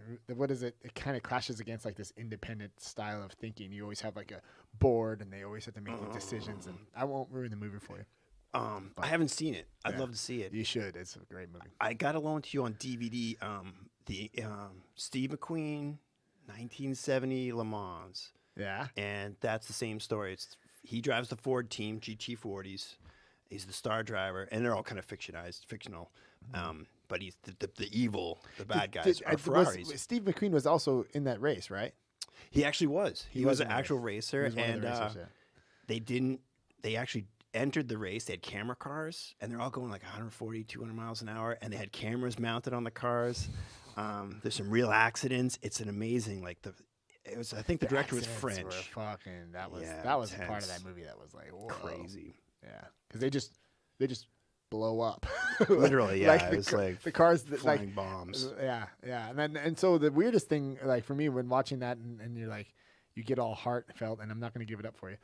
Then I end up Wikipediaing like this The true story. I end up Wikipediaing these dudes that are in the, and I never knew the main. I never knew Christian Bale's character. I never knew that character, and I'm Yeah, so these guys were in the glad. background. Yeah, I'm so glad that they gave him basically the movie. good to know. In a sense. he deserves it. Yeah, it was like he deserved it. He was like the test driver, you know, and it was just like, damn, like what? Why? You think about it, like if you talk to if I was gonna say I was gonna watch that with Ronzi, I was like, Ronzi, you want to watch that movie? I would watch it again. Cool. She's like, no, I don't want to watch it. I could see why you like that movie, she said to me. You know, and I was like, You're one of those guys. well, she's like, I could see why you like it. Like, she didn't give me a hard time. She's like, I could see why you like it. Can we watch something else? You know, and so we ended up watching Bad Boys, but like, Okay. which is like a happy medium. I get that, but the thing that women don't understand, or at least my woman, not all women. I'm sure there's women out there that Mine is in the understand. boat. Yeah, that's right. Yeah, yeah. What my woman doesn't want to understand. She could understand it, but she doesn't want to understand why we have to fly to the moon. Yeah. Like why do we have to climb the mountain? Mm-hmm. Why do we have to do these challenging things that are totally there's no like logical reason for it to do that? Like why do we have to climb Mount Everest? Why do men that have a lot of money take 100,000 of those monies and pay someone to take them to the top of Everest? Yeah. Like that's a real thing, dude. Yeah. It's Like I even have to ask that. That's like I'm cray. I'm crazy in a certain, but that is like, that's a level. yeah. Explore the North Pole, South Pole, whatever. Do what you gotta do. Yeah. Or if you're gonna do Mount Everest, then do it. But like, then you gotta do it, right? You gotta Seriously, you gotta yeah. do like the whole, you gotta train for years. Yeah. I don't think That's gotta be your whole life. my wife would get it either. She's Yeah. I don't know. asking the question, why do you do these things? Why? What's the point? Why do you want to go to the moon? You'll never make it. Why do we do that though as humans? There's a reason. There's like this exploration. Colin O'Brady. Do you know who Colin O'Brady? is? No. Explorer? Everest guy? This is all in German, bro. Uh-oh. I'll do it in English. It's Sounds cool. It does Colin both. Brady. Colin Irish? O'Brady, born in 1985. Oh, here we go again. Oh. When I tell Franzi, like, Colin O'Brady is an American professional endurance athlete, motivational speaker, and adventurer. He is a former professional triathlete representing the United States in triathlon, blah, blah, blah. He's a 4-time world record holder. In 2016, he set the Explorers Grand Slam, last degree, and 7 Summits speed records. Grand Slam last degree? That's like the highest bar you can. Yeah, this is crazy. Hit. So the 7 summits, he did 7 summits. He broke the record. Are the highest mountains of each of the 7 continents. Climbing to the summit of all of them is regarded as mountaineering challenge first achieved in Wow. in 1985. So his breaking of the record, world records. He did it in fastest person to complete the 7 summits. I don't know how long it took him, but basically you have the elevation of the South Pole, which is part of it because it's 9,300 feet, so 2,800 meters. This is Explorers Grand Slam, last degree. So he did that. He did Mount Vinson, was in Antarctica. It's 16,000 feet. Wow. And Aconcagua is in South America, Argentina, 22,000 feet. Really? Mount Kilimanjaro, 19,000. Mount Kosciuszko Australia, seventh. Oh, yeah. Seventh. So he's doing each continent, right? Yeah. Okay. Karsten's Pyramid, 16,000 is in Oceania. Then you got Europe is Mount Elbrus, which is in Russia. Then you got the North Pole, 0 feet. He climbed it. He climbed it. Mount Everest, obviously, in Asia, Nepal, 29,000, and Denali. Wow. So he did all of those. But the thing that was raised, he was also on I got to know him because he's been on the podcast multiple times with Joe Rogan. He did when he was doing these records, when he was doing these 7 summits, he had to basically like keep his like this elevation sickness. You have to keep it at bay in a sense. Like you have to keep acclimated to this because you have less oxygen. Okay. So your body acclimates to this after a while. So like if you acclimate yourself, like they say, you go to base camp for Mount Everest, you stay there for 2 weeks. Okay. Yeah. And then your body's like, okay, we can now take the hit. You know, Take the next level. Take the next level. But in order to do all of these in a certain time period, you can't go to 0 elevation for too long. Oh, gotcha. Yeah, yeah. Oh my God. So to break the record, he had like a whole team. jet set. He had to jet set and fly, and then it was like, well, I'm kind of injured. I'm not feeling so good. I was just gonna 2 weeks later. just gotta do Kilimanjaro anyway, and just kind of make it happen. And so it was talking about that experience that he had. But I think the craziest thing that he was talking about was doing Antarctica. He was the fastest person he did it in 52 days. He went across. He did like 2 months. all by your lonesome. Really? 16, and that One was step at a time. 16,000 feet. You said. Yeah. What was it? It was 9,000 South Pole. Yeah. Oh. There's a mountain in Antarctica that's 16,000 Okay. feet, 4,800 meters. It's not like cold down there. So he did that too. He did it at the same time. It's January 10th. He did the South Pole, and then on Mount Vincent he did on this January 17th. So a week later he was. So because Antarctica itself is a huge plateau. Yeah. I never realized that until he said that, until he was telling a story. So like when you get there, you're already like you land and you're at 2,800 meters. You're already at the top of a mountain. Oh wow. And that I didn't know that. Okay. Yeah, I didn't realize. I that. knew the plateau, but I didn't know how high it was. So Yeah. that's huge. Yeah. So and then he's going. Then he's got all of his stuff on his back, and he's trekking. Oh, it's just like, you gotta be kidding me, man.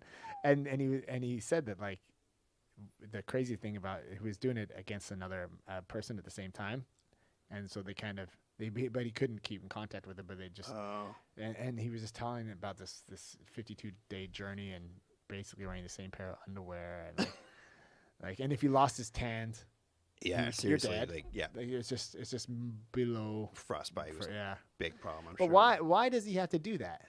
What is about don't know. that like that goes beyond me too. So he's a motivational speaker. He turns it around and tries to make it for like a good cause. Why Like it makes sense. Like he'll try and be like, well, mentally tough, and this is what I went through, and it motivates people like me maybe to, I don't know. What is it? It's just amazing what the human body can do. Yeah. That's what amazes me about this guy. It's like that's so crazy that this person, and he's a normal guy. Like he's an athletically gifted person. Well, he has to be. Mm-hmm. But like just to imagine like how far that is away from me. Yeah. Like just physiology, like physically and mentally, how many levels of like seriously. just Superhuman traits. I see that in jiu-jitsu too. Like you see these black belts like on the world level. Like I'll roll with a black belt and get my ass kicked 100% without any doubt. I mean, I'm a white belt. Even if I one day get my blue belt, even if I one day get my fucking black belt, and like say it takes me 10, 15 years, levels. There's black belts and there's black belts, and it's like there's world champion black belts that are just they have so much speed and so much like such a tiny detail that you would never be able to see it. Yeah. But you would like I got chucked out by a black belt once. I don't know how he did it. I could not tell you. Like, Seriously. Yeah, like he's like he's the guy in Poland. He's like our leader, and I got to roll with him once, and he was playing with me, and he kind of was looking at the clock like he knew I was like the second thing he was doing. Okay. Like he was running his class, and we roll. And so like everyone else, we have like a moment where everyone's rolling one-on-one. So yeah, and so he's got these groups, and so he's just watching the clock, kind of like, how long do I want to let everyone do their thing? And then I'm going to wait until I'm done with the class, and then I'm just going to choke this guy. Okay. So then I can say the class is over. That's how he was doing. That's how he was. And I'm like, Your cat toy. I'm like, I got him. You know, and he's just like, you know, kind of basically puppeting me around. And at the end, I was like this. He's a small little guy, like a hobbit with big feet. Like they're the worst because they can just get right underneath you, you know? And I was literally like this, and he had like my jacket kind of like I couldn't move my arms anymore. I don't know how. He had like my jacket so pulled around because when we roll with jackets, you don't have to, but in this scenario we were. And they're kind of loose fitting usually. Well, it's kind of like a kimono, but you usually have like it together and you have your belt. Yeah. But at that point, my belt's probably flailing somewhere, and he just takes the tails of your jacket and just uses them against you, right? So I think he had them like, and he just basically like had me like this, and then somehow he was putting pressure on my spine behind me. I couldn't breathe. Like I was just sitting there, and I'm like, tap out. I don't know how though. Why can't I like? There's no. He wasn't on my neck. I couldn't tell you, man. Wow. And he's definitely like European wide, like a very good, respectable black belt. He's an older guy. That's the hard thing, I think, when you get to a certain level, like you got your target on your back. And like, because there's other black belts out there that gun for you, you know? Yeah. For me, like, I was child for like, I'm nothing for him, you know?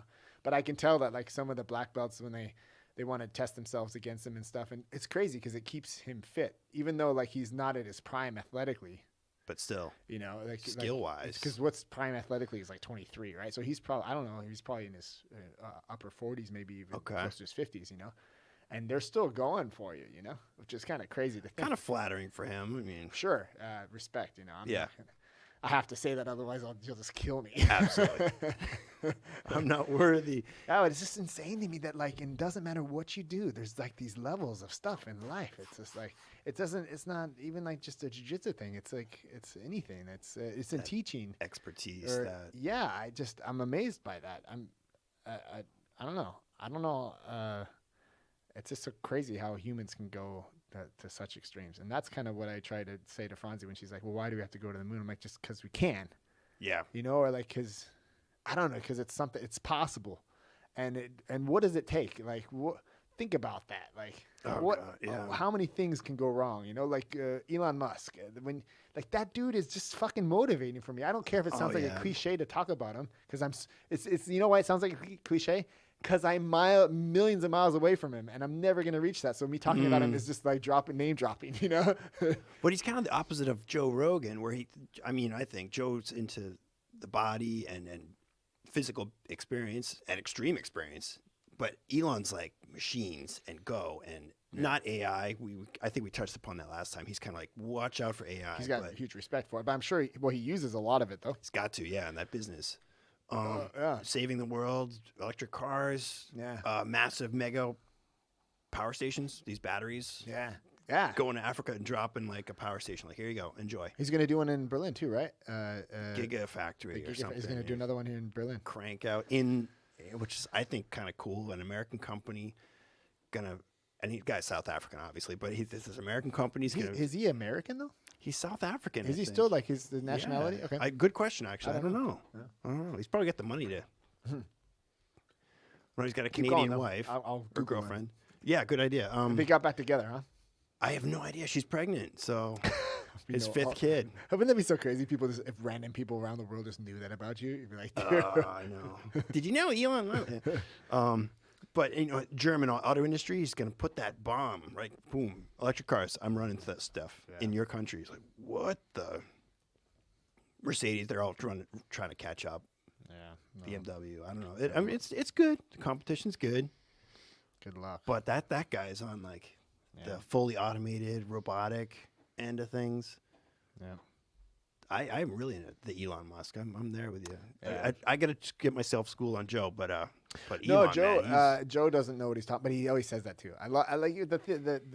He's honest. The best trait about Joe Rogan is that he would be the first one to say that he's a dumbass and he doesn't know what the hell he's talking about.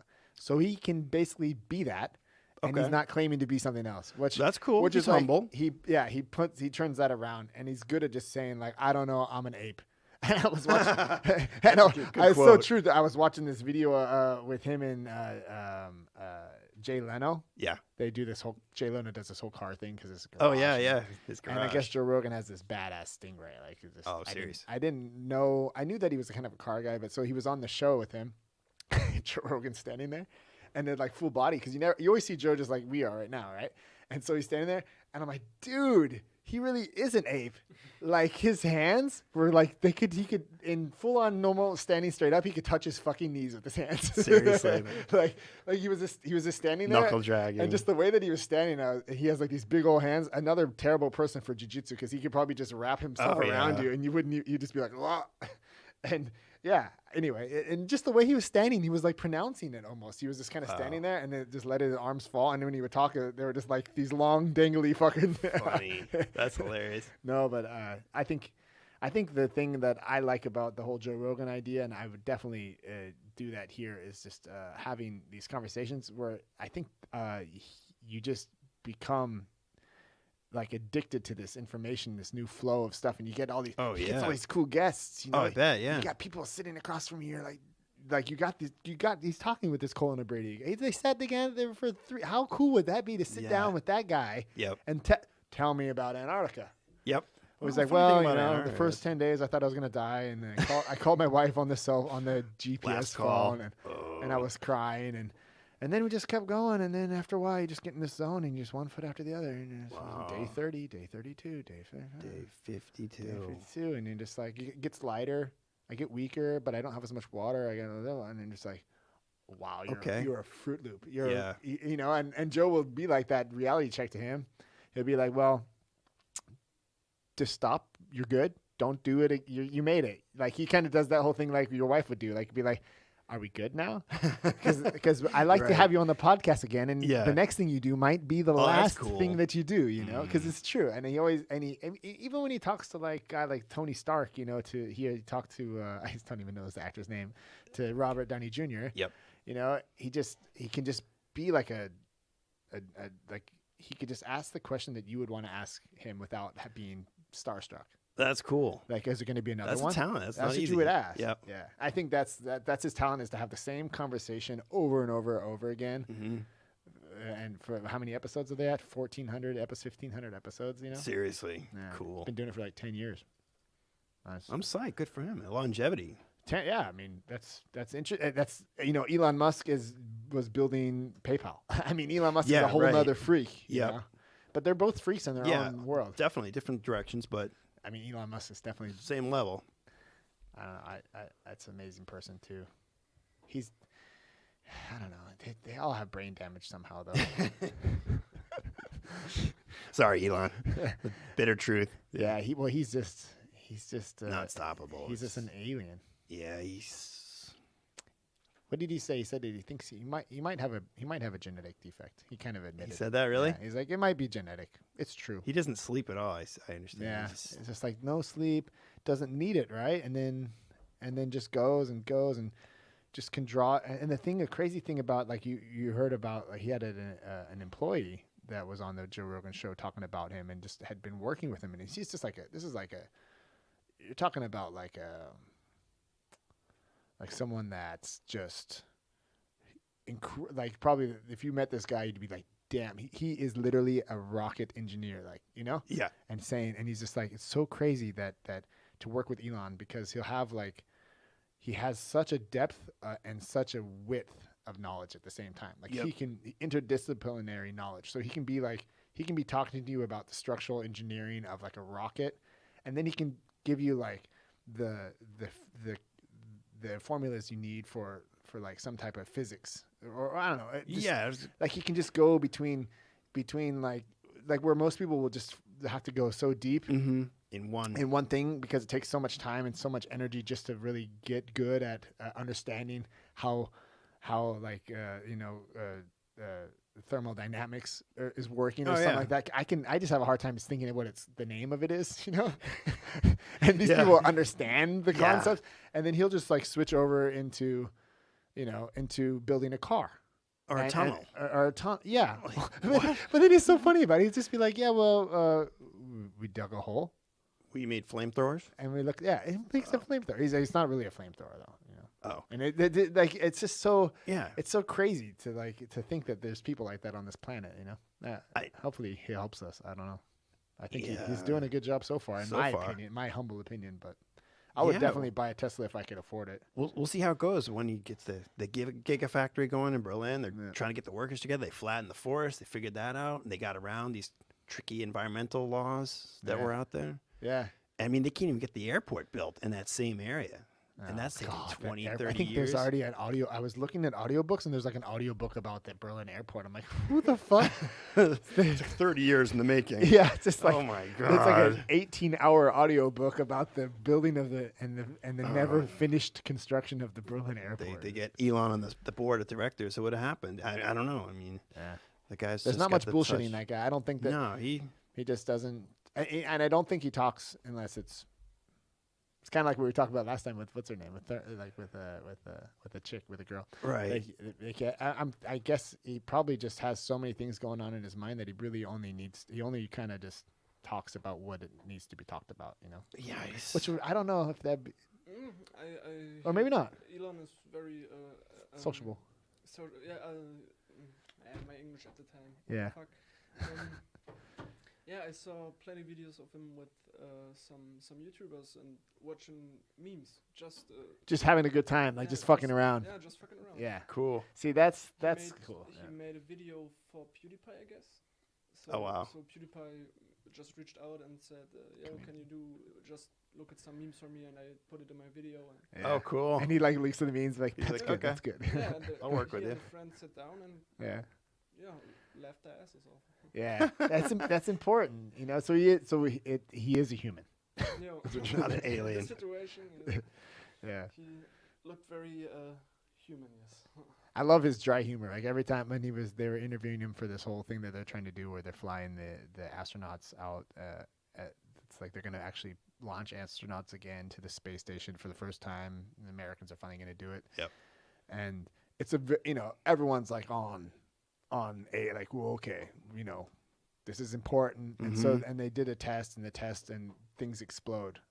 And he's like, we wanted that. That It was the like a effect. whole, It was- so he was really, you know, but at the end when everyone goes away, people were like, Elon, you know? So all of the NASA guys and all of like the Ford guys, Oh, right. you know, yeah, they leave and Elon's like the rock star, and they still want to talk to him, and he'll sit there and he'll do that, and he's like, "Do you guys want me to dance?" Because he does, like, sometimes he'll do like these weird dances, and he's just like doing this whole. Oh, you know? man, yeah. And it's he's like, a real person. He's a marketing guy too, you know. Yeah, like he knows what is, like, he's self-aware of his allure that he has, even though. That's good. He's It's nice to have people like that. Like, it feels like he's on the team. He feels like he's trying to bring us, and he's not a bureaucrat, you know. He's not. He's not there for the money.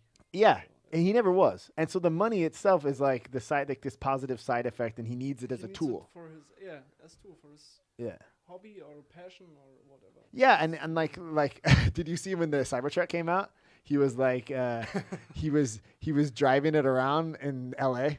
Like just and he just took out like there was like at a club strip or something. Yeah, he was at a club somewhere, and there was like this kind of like a big road sign, like it's kind of not a sign, but like it's a place to where it's like, this is the parking, don't go here. And since the truck was so big and he just took off so fast, he just flattened it, you know. And the truck is it's like a massive tank, you know. And it's like, fuck. The truck didn't even make a dent, you know. And he didn't even notice. Probably just kept driving. Yeah, it's insignificant. But like, what a toy! He just builds, like, he has like this platform, this electric platform, and you can just put any car on top of it, right? And so it's like, well, let's just make a truck, and let's just make it a quad. Let's make an electric quad that pulls up in the back of the truck, you know. Oh, right, yeah, that one. Yep. It's like all of these ideas that you can tell he's just probably just like, let's do that. Bulletproof glass. Yeah, or whatever. Yeah. My favorite. You think that was planned? I think it was planned. Well, good question.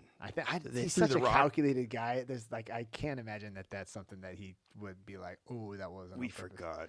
Yeah.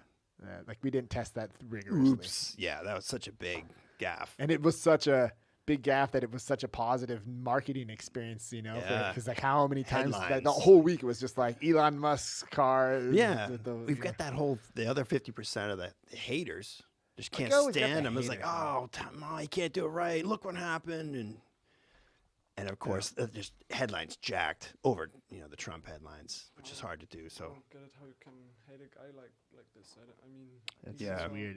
Never done anything wrong, I guess. He's never hurt anybody. No. Stood on someone's toes or anything. No. my favorite one when he, it's like we're gonna demonstrate payload. What are we gonna shoot into space? What do we do? My car.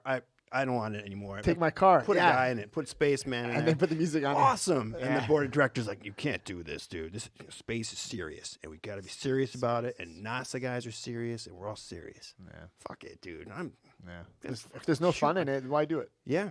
Shoot my car. Oh, the environmentalists are all freaking out. Who's How the can you- roaster? That's toxic waste and the oil in space, and it's gonna come back someday as a meteor. It's like, I think I saw something yesterday, or was it this morning? You can actually see at certain times of day. You can see the Rocket Man. You can see the 5G network that he's building with the satellites.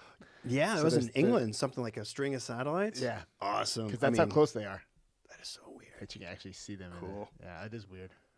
I don't know. It seems And a little strange. there's a lot of conspiracies there too. You were telling me Watch about out for that 5G. the 5G. Yeah.